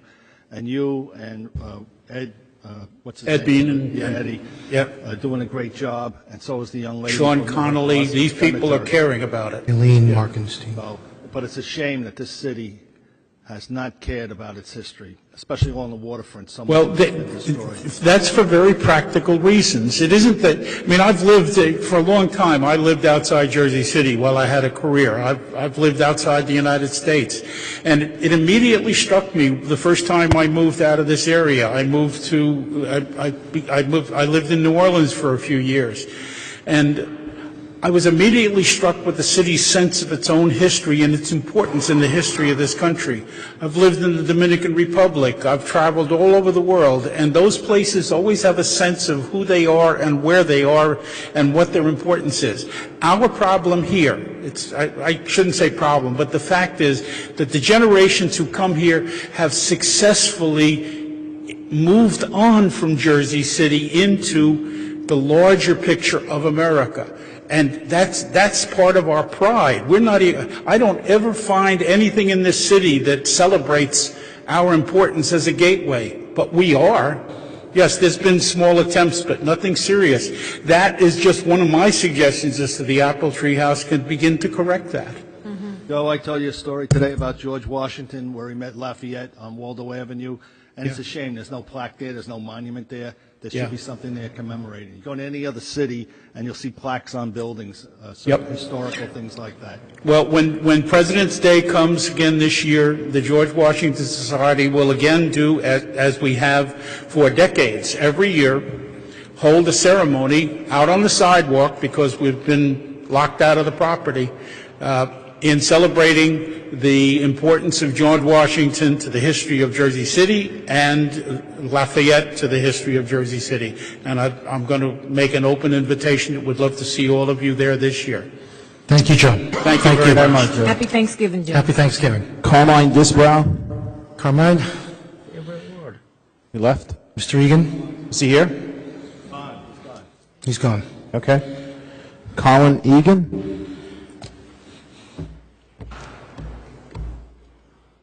Good evening, folks.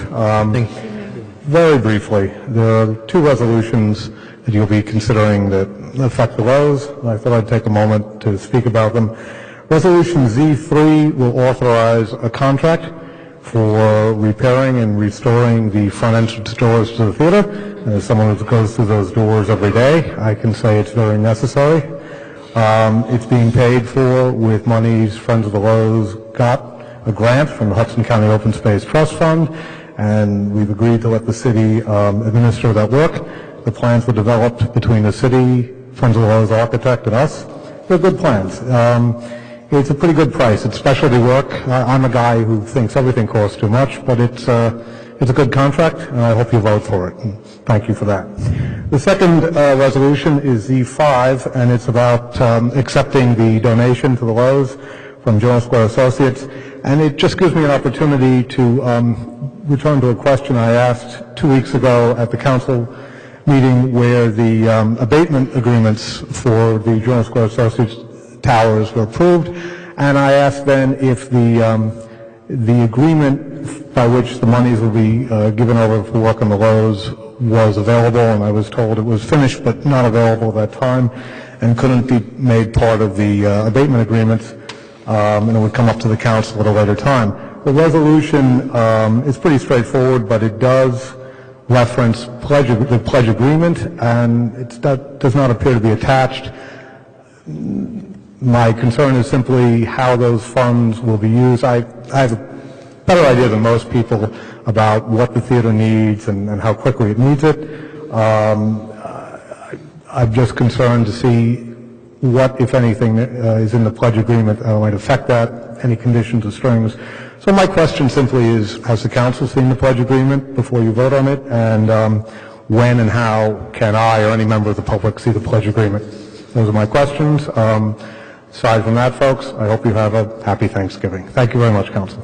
Happy Thanksgiving. Mr. Egan, before you go, I just wanted to make, excuse me, I just wanted to make a statement. I actually made it at the caucus, and I know you weren't there, but I want to make it to your face because I have to say, I went on Saturday night to the Lowe's Theater. I hope the council doesn't mind me telling the same story again, but I took my son and my nephew to see Batman from 1989, which I thought was fantastic. I was able to take my son, who wasn't born, to see something in the theater from 1989. I just thought that was awesome. I hope you do more programs like that, because you'll definitely have me there.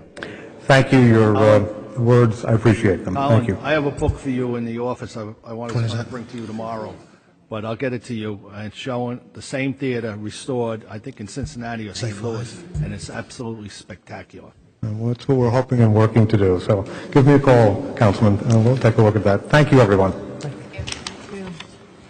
Patricia Gordon? Not here. Philip Carrington?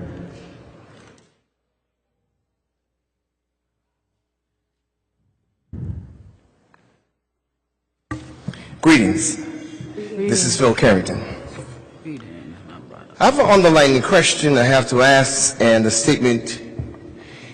I have a defective, again, I repeat the same thing I said last time. I have a defective piece of property. It is part of the municipal domain. I would like two things. A, either the city would purchase the property back from me, or B, that's the reason why I was asking my question earlier. I would like to make an application for a 5-year tax abatement, based primarily from the fact when the Department of Environmental Protection determined that the property was had toxic waste on the basement. Of course, it's in remediation, so I would like to request a 5-year tax abatement. I'm going to formally get the papers to do so. Before I go any further, I would like everybody here within the purview of my voice to ask yourself a question: what is under your basement? Have you looked to see, or have you a soil test? And if you were in the same situation I am in, what would you do? Simple question.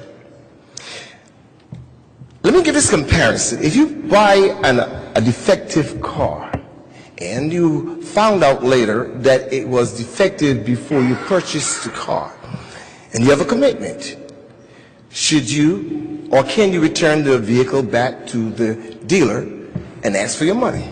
I think you can. If I purchase a defective piece of property that have toxic on the basement, which has nothing whatsoever to do with me, and that property is part of the municipal domain, don't you think I'm within my right to ask the question to be repaid? You see, I got into this here as a business deal. It's a commercial piece of property.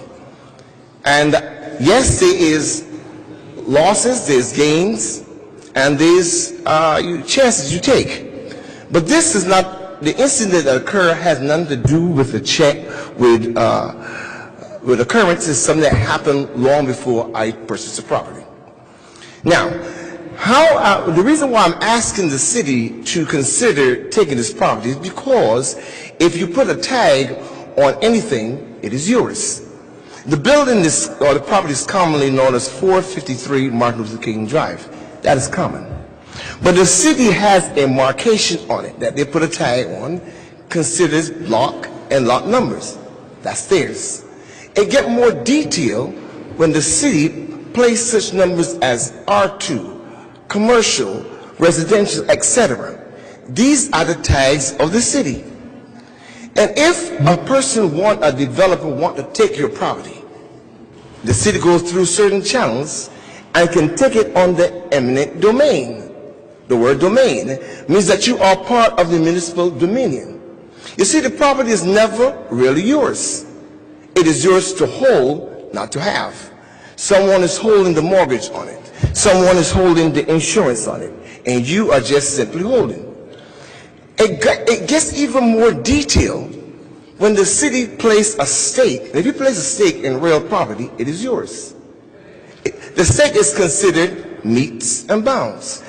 It starts at the north, draw a line, it goes somewhere to the east, it meets there, bounds somewhere, meet the other place. That parcel of land is considered yours, whether it's conforming or non-conforming. But that is part of the municipal domain. And so since I inherit some problem that has nothing whatsoever to do with me, I think I'm within my right to ask the municipality the second time to consider what should I do at this juncture. As I said last time, all of the people who are involved. Bill, could I just interrupt for a moment? I think who you should see is Doris Toon in economic development, because the Affordable Trust Fund can help you. It depends on what you will qualify for. But I know they do give funding for that. So see her in economic development, Doris Toon. She can help you. All right, I heard you.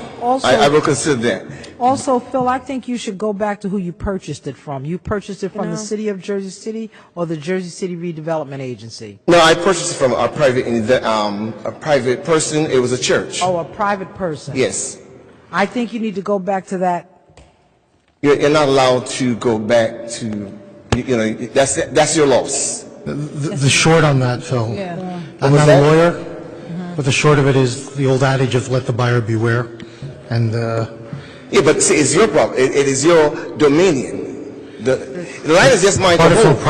If you bought it from the city, then we would have some certain legal liability around it, perhaps. But If you bought it from a private interest, So then by underlining question, if I may, what then is the purpose for me paying you taxes when I can't use the land? I'm paying you taxes if I was spending on a car to use the car. But I'm paying you taxes every time. Even now, we're going through problems. We can't use the property until it's remediated. your taxes are for basic public services, Right. Police, trash pickup, your other basic fire, education, things like that. So it's not for us to remediate your land. No, I didn't ask that. I'm saying it's taxation without representation, because I'm paying you taxes and I'm not using the property. So what am I paying the taxes for? Look, it's, I think any personal home buyer has their property inspected, appraised before they purchase.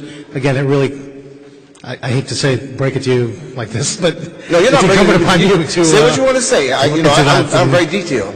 And to make that assessment of your own. Yeah. Yeah, I think you should, maybe you can. The onus falls on you. Legal and. I'll take my grievance to another step. You can go back to the previous, to the seller, Yeah, if because they made certain, That should have been disclosed. but you should probably talk to your own lawyer or whoever represented you in that, and you should ask them why they didn't walk you through this process to ensure that your interests were protected in that. I'm not alone in this. I'm not the first person who have taxes in the lane, but I'll take it another step. Thank you. Thank you. Eric Nielsen. Down here, Kabili Tayeri.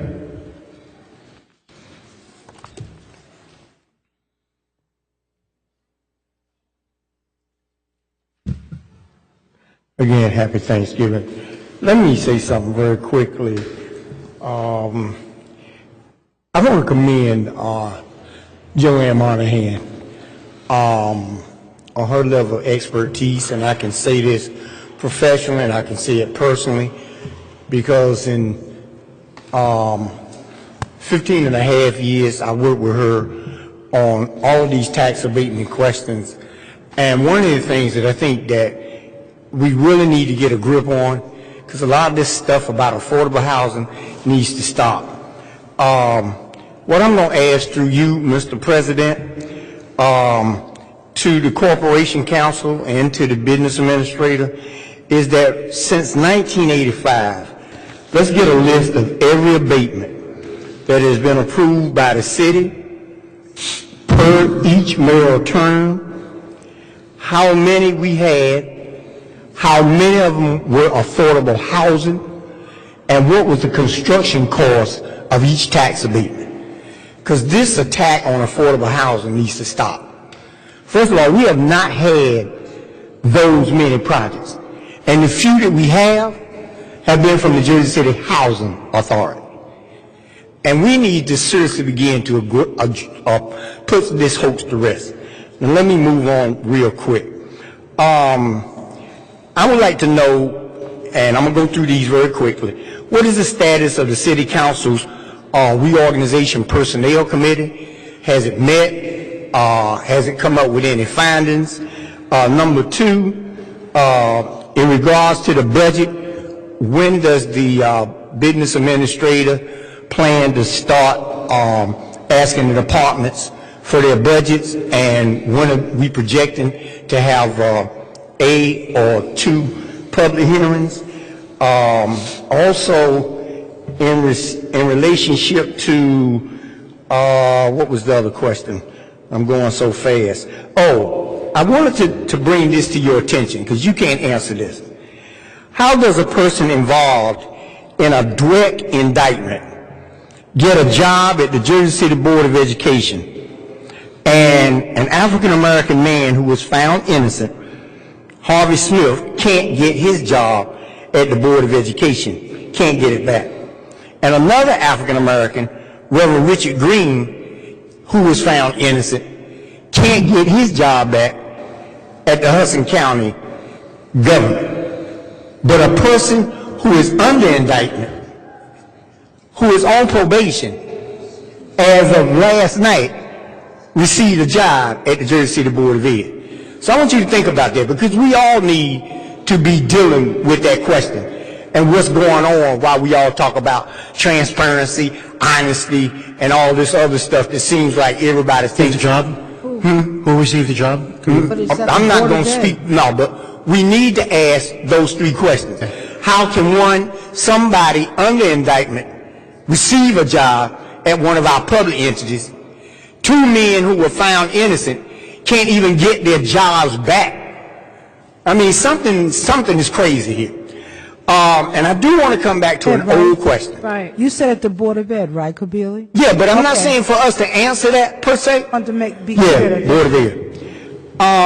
Tonight, and Councilwoman Osborne, I don't disagree.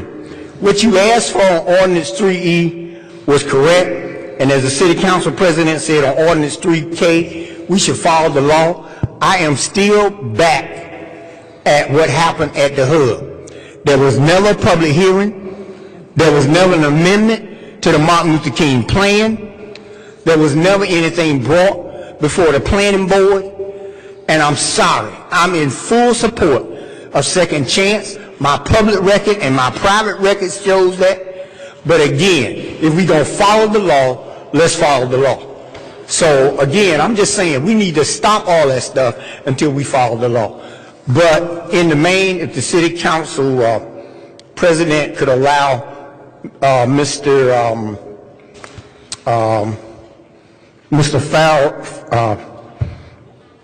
Farrell to address doing the tax abatement analysis, and Mr. Kakalaski to answer those questions on the budget process, and Mr. President, if you could answer the one on the Employment Reorganization Committee. Which committee are you talking about? The one that Councilman Rapshawn is the chair of, I think. So we're just waiting for the Corporation Council on the Wiener-Lesniak study to be completed. Is that correct? So the way the process works is we went outside to get a report that was based on an investigation of the agency. The report is being finalized, and wait a minute. Hold it. I think I might be confusing you.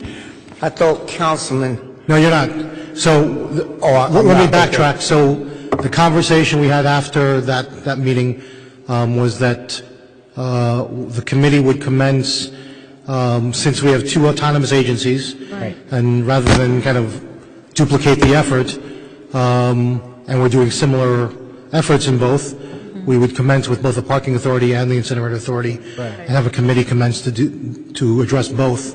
And so waiting for the investigation from there. And they've almost concluded that investigation, and then an application will be prepared. And once we have both documents in draft or file format, we'll proceed to take the next steps with the council president and the council. Okay? But we are moving diligently on this matter. It's important to all of us. I think you had another question. Yes, I was asking with the city council president's permission if you, not you individually, but you, the law department, could do an analysis starting from the year 1985 on the approved tax abatements and how many of those were affordable housing tax abatements, okay, and what the construction cost was on each, because we need to set the record straight about people having this idea that affordable housing is just somehow or another out of hand, you know, because I've lived here a long time. I think to get to your response there, I was just wondering if that was possible. I think there was an analysis done as to the affordable housing inventory in the city and versus the demand for affordable housing, and I believe I can get you that report in pretty short order. I'd like a copy of that. Through the president, I would too, but through the president, Mr. President, if there could be some kind of public discussion with that information, because honestly, I think a lot of us are tired of the misunderstanding that people are having about affordable housing and particularly tax abatements to affordable housing. You know, and my other that's a great idea. And you know what? I know Councilman we'll have that public discussion. I know that you at caucus have asked for several other people to come and do presentations. We could probably have a presentation done on affordable housing by one of the employees of the city, if that's something you're interested in. Yep, absolutely. Would love that. Another one was through you, Mr. President, was when does the business administrator plan to start asking the departments for their budgets, and when will... Would you like to answer? They've already begun that process, but I'll let the business administrator... When is our first projected public hearing? The process has begun already. We've asked the departments a week or two ago to start preparing their 2014 budget. They're given a 3 to 4 week period to complete that. We'll have that in mid-December. Shortly after that, the administration will be meeting with those departments to go over their requests, see what we can do to make them manageable, and then we will start putting the document together. The appropriation side first, because we'll have that information first. The revenue section, we will kind of wait until the end of the year to see what we truly realized for 2013. So beginning in those first couple weeks of January, we'll know where we stood revenue-wise. We'll start putting together that side of the budget, and then introduce it to the City Council. I've committed to a date in February. I will try and get it to them for the first meeting, but the last couple of years it's been the second meeting. But we will do our best to get that process done as quickly as possible, and then the council can start having its hearings, its public hearings with each department, and make some real significant comments and changes as they deem necessary. Mr. President, let me say again, I hope that we keep Bob Kakaleski as our permanent BA. We all need to be careful how we keep talking about how dishonest the past administration is, because I want to commend him. I want to commend Joanne Monahan, because when you say the administration, let's be careful how we suit jacket people. It's like what I see happening to President Obama and his administration. If you got particular people in mind, and I wish Mr. Morgan was still here. I was there through that whole APS Six Sons thing, and there's an outstanding mechanics lien happened before Mr. Farrell came on board. That's a legal action. I know he cannot say certain things because he's the corporation counsel. I can. Number two, there was a phone call from a particular elected official that did not sit on the city council, that made inroads for Six Sons. This has been attested to. This has been proven. And somebody outside of the law department and the mayor's office within City Hall made certain phone calls. So there's a lot of quagmires in this stuff. Thank you. Your points are noted. I'm sorry. No, that's okay. Your time is up. Okay, thank you. I appreciate it. Thank you. Happy Thanksgiving. God bless all. Happy Thanksgiving. Mikhail Safran. Who is this? Good evening, Council. My name Speaker is number 19 that wasn't on your printed agenda. Okay. Good evening, Council. My name is Mikhail Sarafim. I'm here today to discuss a particular issue with regards to an auction being held on December 12th, 2013, with regards to taxi cab permits in Jersey City. Excuse me? Can't you close the microphone a little bit? Yes. You want to hold the microphone in your hand? You can put it on. You'd be more comfortable with that? Cab auction. So what I wanted to speak to you guys, to Council today about is this December 12th auction held here in Jersey City with regards to taxi cabs. I'm here speaking on behalf of many taxi cab drivers, my parents being two of them themselves. I am also a taxi cab driver. What I wanted to speak to you about today is that I'm not sure if you are familiar with it, but there are two types of taxi cabs in Jersey City, ones that are designated and ones that are open. And a designated taxi stand is to stand in a designated taxi cab is to stand in a designated taxi stand. An open taxi cab can only stand in an open taxi stand. With that being said, there's only one open taxi stand in Jersey City, which is in Pavonia, adjacent to the Pavonia Path Station. Furthermore, what I wanted to speak about is that this auction, according to Jersey City's Code of Ordinance, Chapter 307, Article 1, Article 1C, it states that any new taxi stands are to be done through, the placement of it is to be done through lottery, not auctioning. Any newly created designated taxi stand or assigned space at an existing designated taxi stand which becomes available through retirement, revocation, or other means shall be filled through a lottery system. So with that being said, the thing that I want to say further is, since we have Jersey City allocated over 50 permits which are to be open, so that means that they can't stand in a designated taxi stand. So the only place that they can stand in is this open taxi cab stand in downtown Jersey City. Furthermore, if you take that away from the drivers, like my parents and all the rest of them, where are they supposed to work, as it is illegal for them to stand anywhere else or to idle next to any other place? It's by law that you have to pick up from a taxi cab stand. With that being said, where does that leave us if like you said earlier, we are to follow the codified law saying that this is supposed to be done through a lottery system and not through auction? The whole process, my parents have applied for a permit 4 to 5 times and have been rejected 4 to 5 times. Not rejected, not even responded to.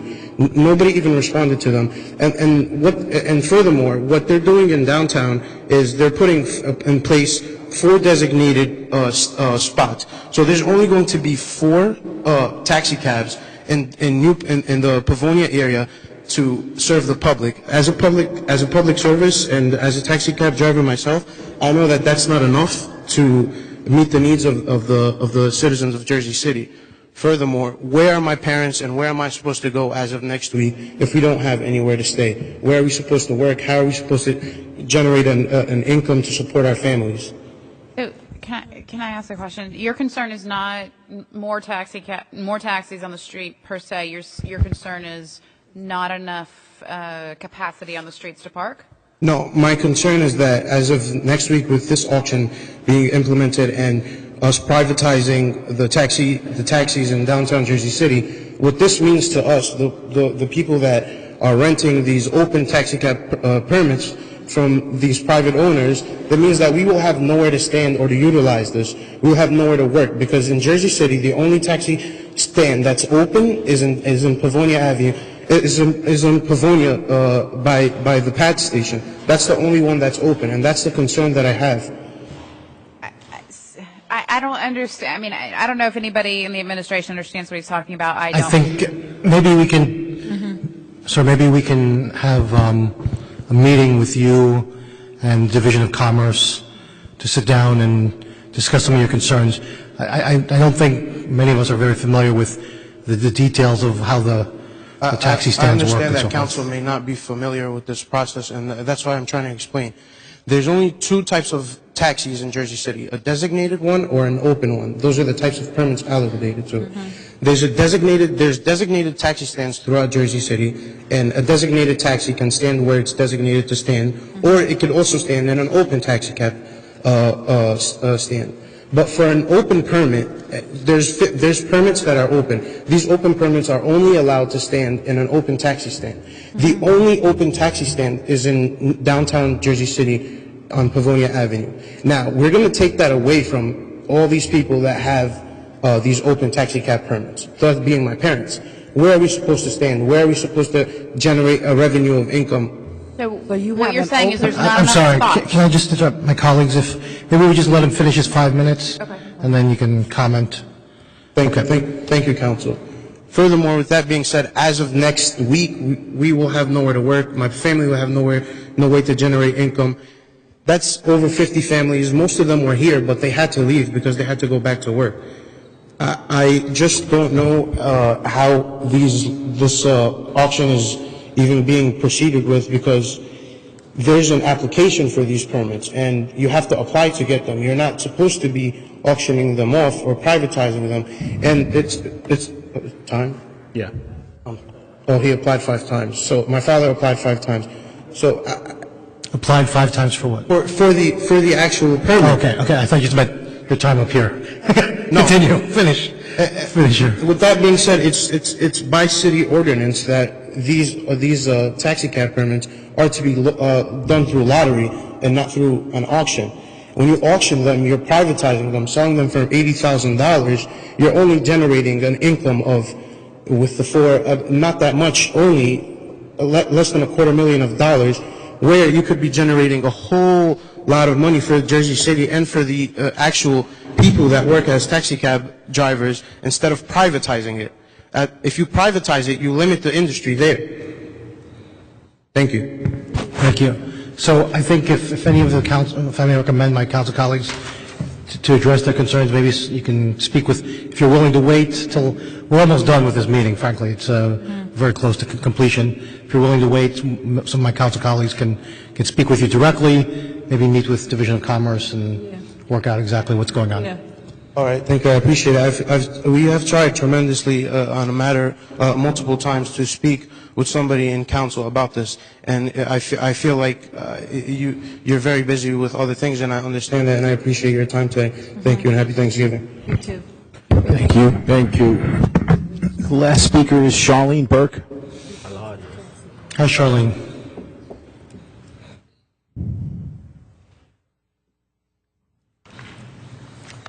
Good evening, Council. Good evening. Firstly, let me start by hoping that all of you have a bountiful Thanksgiving. Thank you. And I'm here mostly to express disappointment. And my disappointment is in seeing on your resolutions there is an authorization for a contract to be awarded for Mary Benson Park. And the reason I'm here to express my disappointment about it is that I've had two conversations with Mayor Fulop since he has been mayor. One as a board member of the Jersey City Parks Coalition, in which we went over in detail some of the parks that were going to be renovated going forward. And one that I speak about all the time is in my neighborhood. It's in the West Bergen district. It's Boyd McGuinness Park, which has been on the drawing board since 2007 when the city went and acquired it with Green Acres funding. The city was very progressive in that they not only did Green Acres funding, they actually went after a Hudson County Open Space grant to actually develop it. And so the community was involved in its design and development, and we had finished all of that now probably about a year and a half ago. And with everything finalized, we have been in a holding pattern. While other parks get funded, and we understand that they were in the pipeline, and they're multi-million-dollar parks, we're about $400,000 to $600,000 would get us done. And the community that it serves not only is a youthful one, because we are, if all of you are familiar with Duncan Avenue, Fairmont Avenue, and Fairview Avenue, there's a number of apartment buildings there. Duncan Avenue is probably one of the most congested between Bergen and the Boulevard. Then consider the Boulevard. And with all these families not having any open space, this kind of a park becomes very important. And as I mentioned, in discussion with Mayor Fulop, he just was at my community meeting 2 weeks ago, and he did not speak about Mary Benson Park. He spoke about Boyd McGuinness Park was in the pipeline to get done as soon as it had been assured that we had no cleanup to be done, which already the contractor who was there has, I believe, already informed the city that that property is clean. So this, Mary Benson, I thought still had some contamination issues. Maybe I'm wrong. Maybe things have moved forward in that regard with this park. But here we are again in a holding pattern. And as I mentioned, not only is this something for the youth of our area, but the seniors that reside along the boulevard, whether it's in Boyd McGuinness itself, Fairmont Hotel, or some of the other apartment buildings, they end up sitting on the park benches that are for the bus stop. And they sit in the exhaust of every single bus that then takes off from that bus stop. And here we're trying to build a park that gets them away from the street and into some cleaner air and more pleasant environment.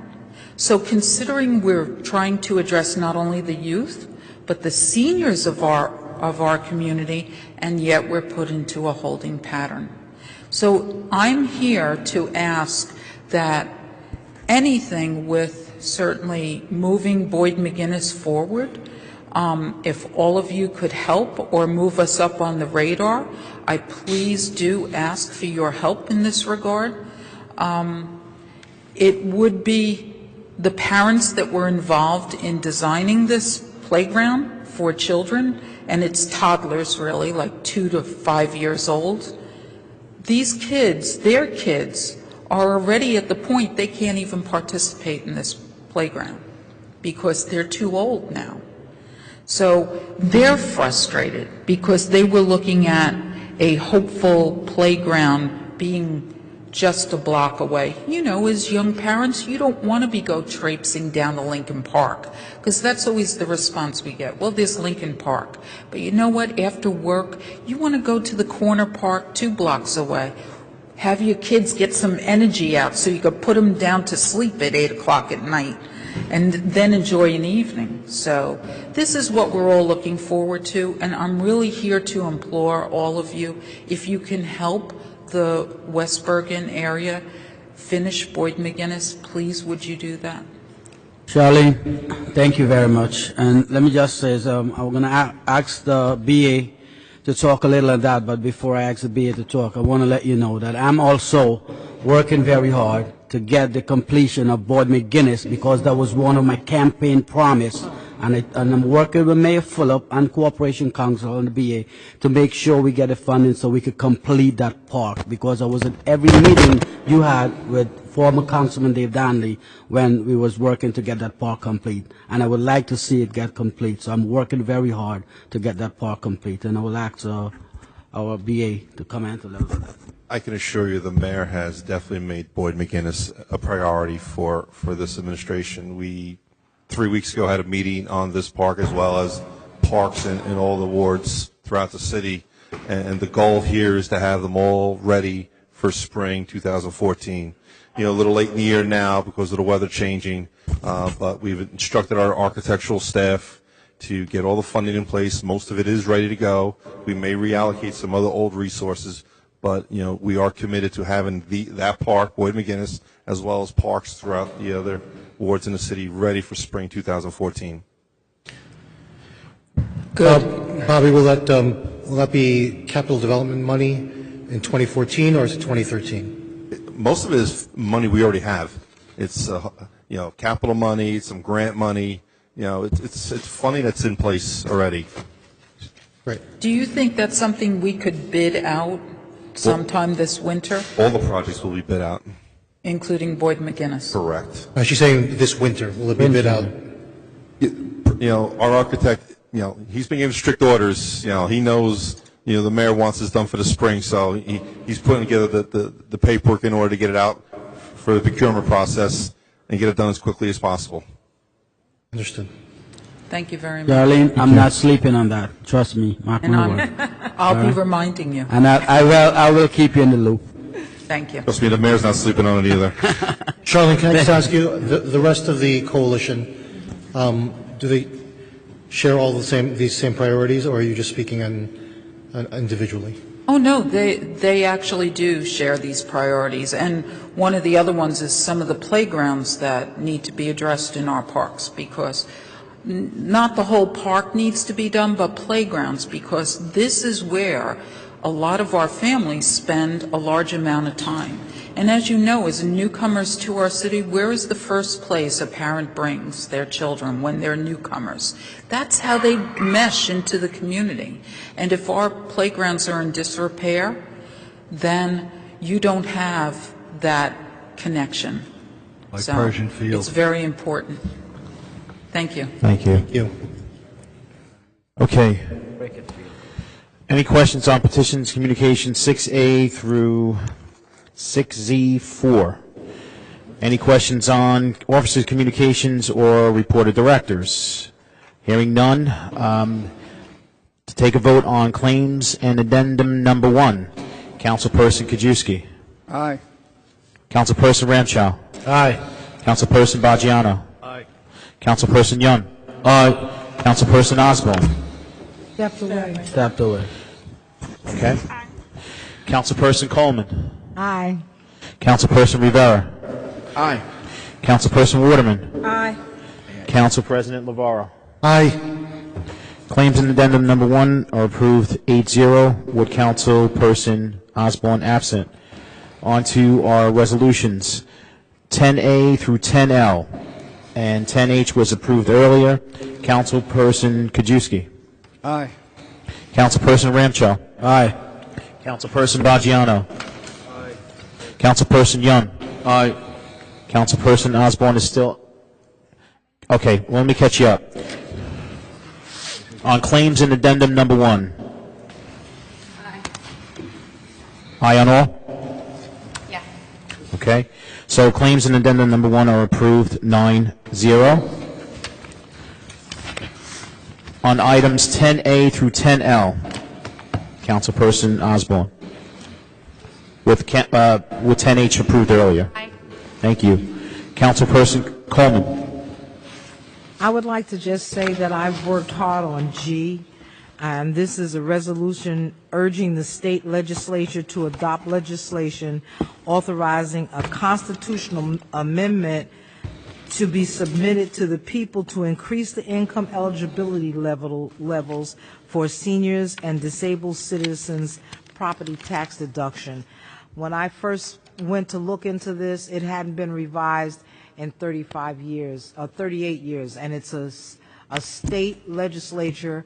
We cannot change it ourselves, but corporate counsel has worked very hard with me to get the right wording and the right cost of living increases, and hopefully this will pass the state. So I vote aye on all. Thank you. Councilperson Rivera. Aye. Councilperson Waterman. Aye. Council President Navarro. Aye. Items 10A through 10L are approved 9-0. From 10M to 10O, it is my understanding that the administration is withdrawing 10P. That's correct. The councilman for that ward has asked that we make that move and that he be consulted on that matter. Thank you. Withdrawing 10P. 10P, that's the loading zone on 111 Greenville Avenue. Yes. Okay, council members? So items 10M through 10O and 10Q through 10V with 10P being withdrawn. Councilperson Kajewski. Aye. Councilperson Ramchow. Aye. Councilperson Bajiano. Aye. Councilperson Young. The 10U, can I have a RFP, the copy of RFP for telecommunication? You have to abstain. I'm sorry? I think I cannot hear you. Yes, we did. It's available online?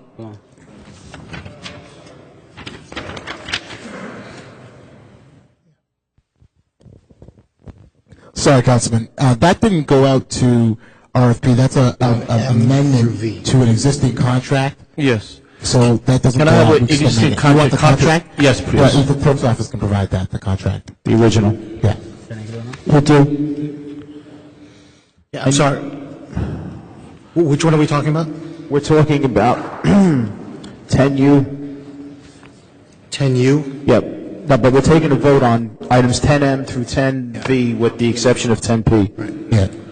And the Councilperson Young asks for a copy of the original agreement with Telecom, which I will provide him on Monday, if that's okay, because I'm not in tomorrow. And I say aye. Thank you. Councilperson Osborne.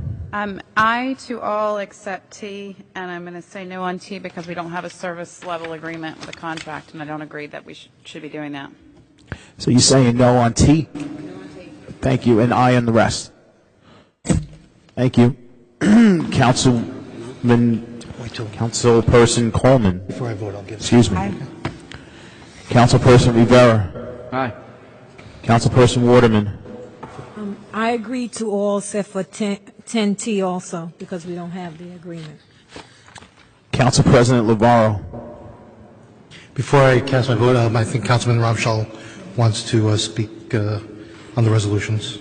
Sean, I have to abstain on 10R because I work for the Hudson County Improvement Authority. So I'll vote aye from M to V and abstain on 10R.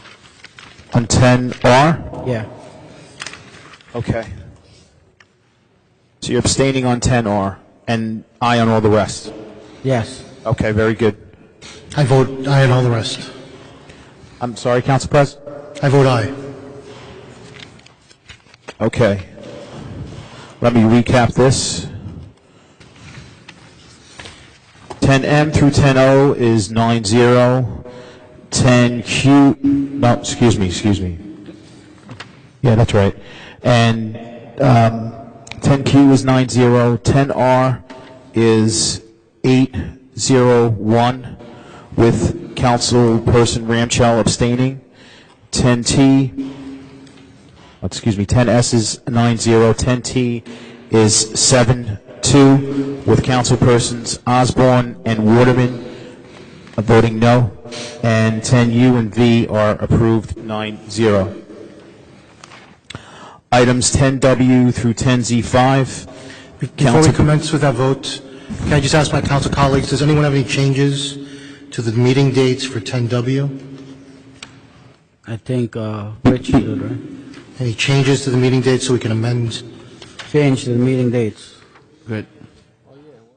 The meeting after Easter did come up, and we do have work that day, so we're not changing the work schedule. And I don't mean anything by it, but if we have to be at work, I don't see a problem with holding the caucus on that day, since we do have work that day.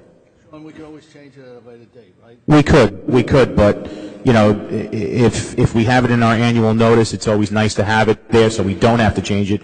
But if it comes to a point that we do, we can always pass a resolution to do so. Okay. So, hearing no changes on items 10W to 10Z5, Councilperson Kajewski. Aye. Councilperson Ramchal. Aye. Councilperson Baggiano. Councilperson Young. G5, you say? We're voting from 10W to 10Z5. Okay, Z5. Can I ask for Corporation Council? Few questions, the G5, before we take vote. Okay. The $2.5 million is a gift, correct? Yes, that's correct. Okay. If we proceed at the page 2, number 5, can't you explain the more detail?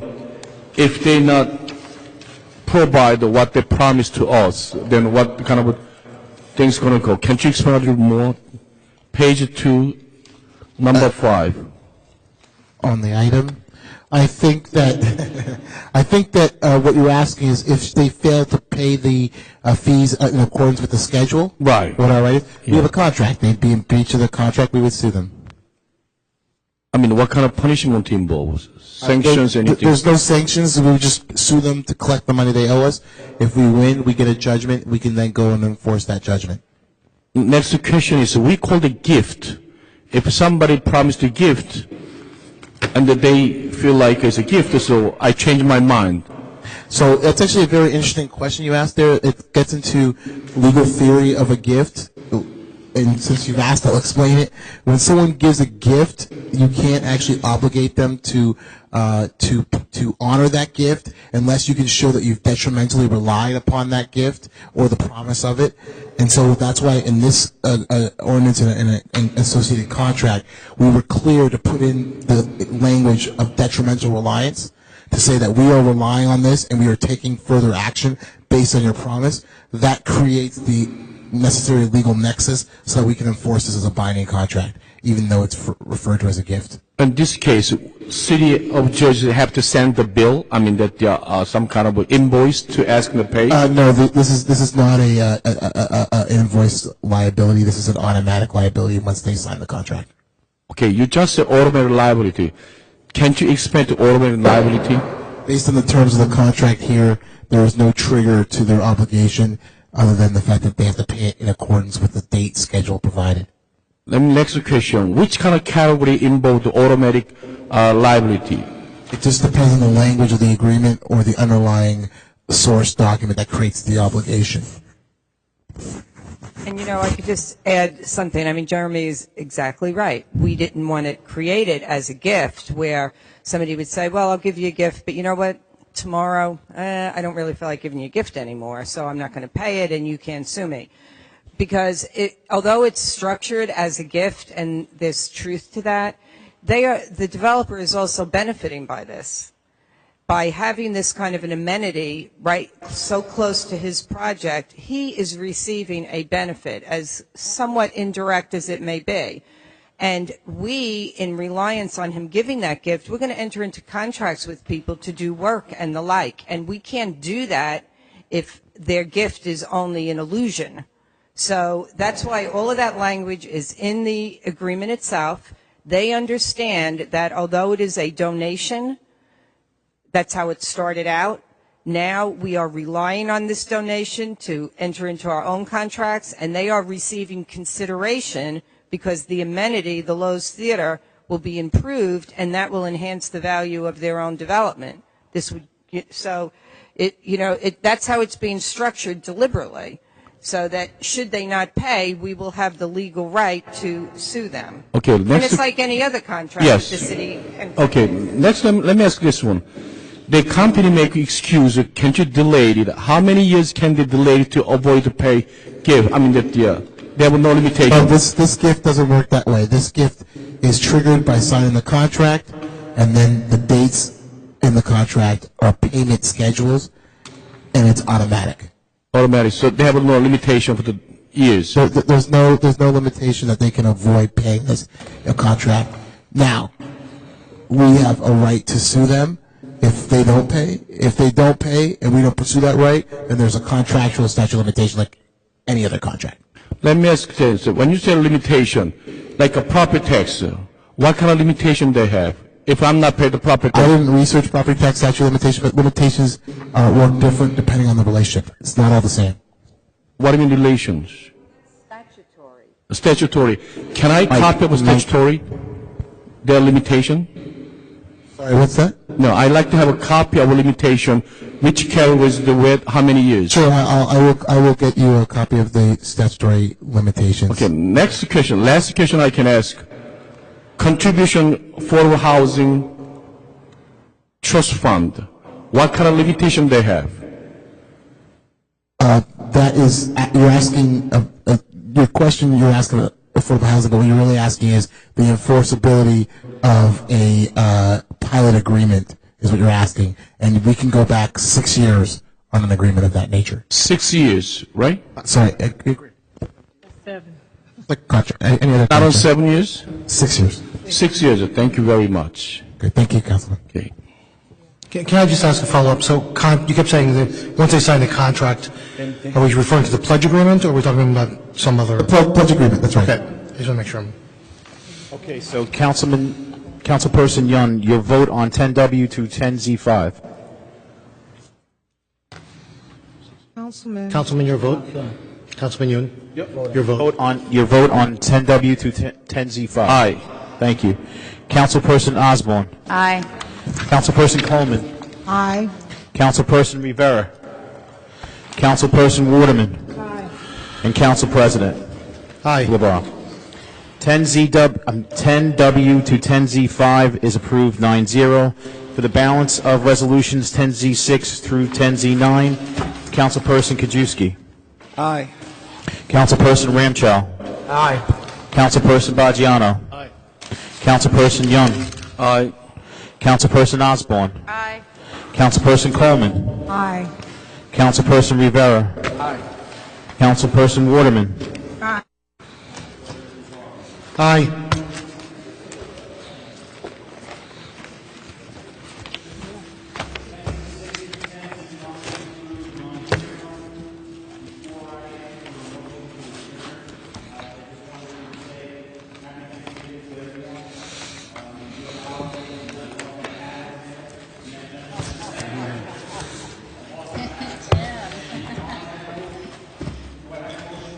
Motion.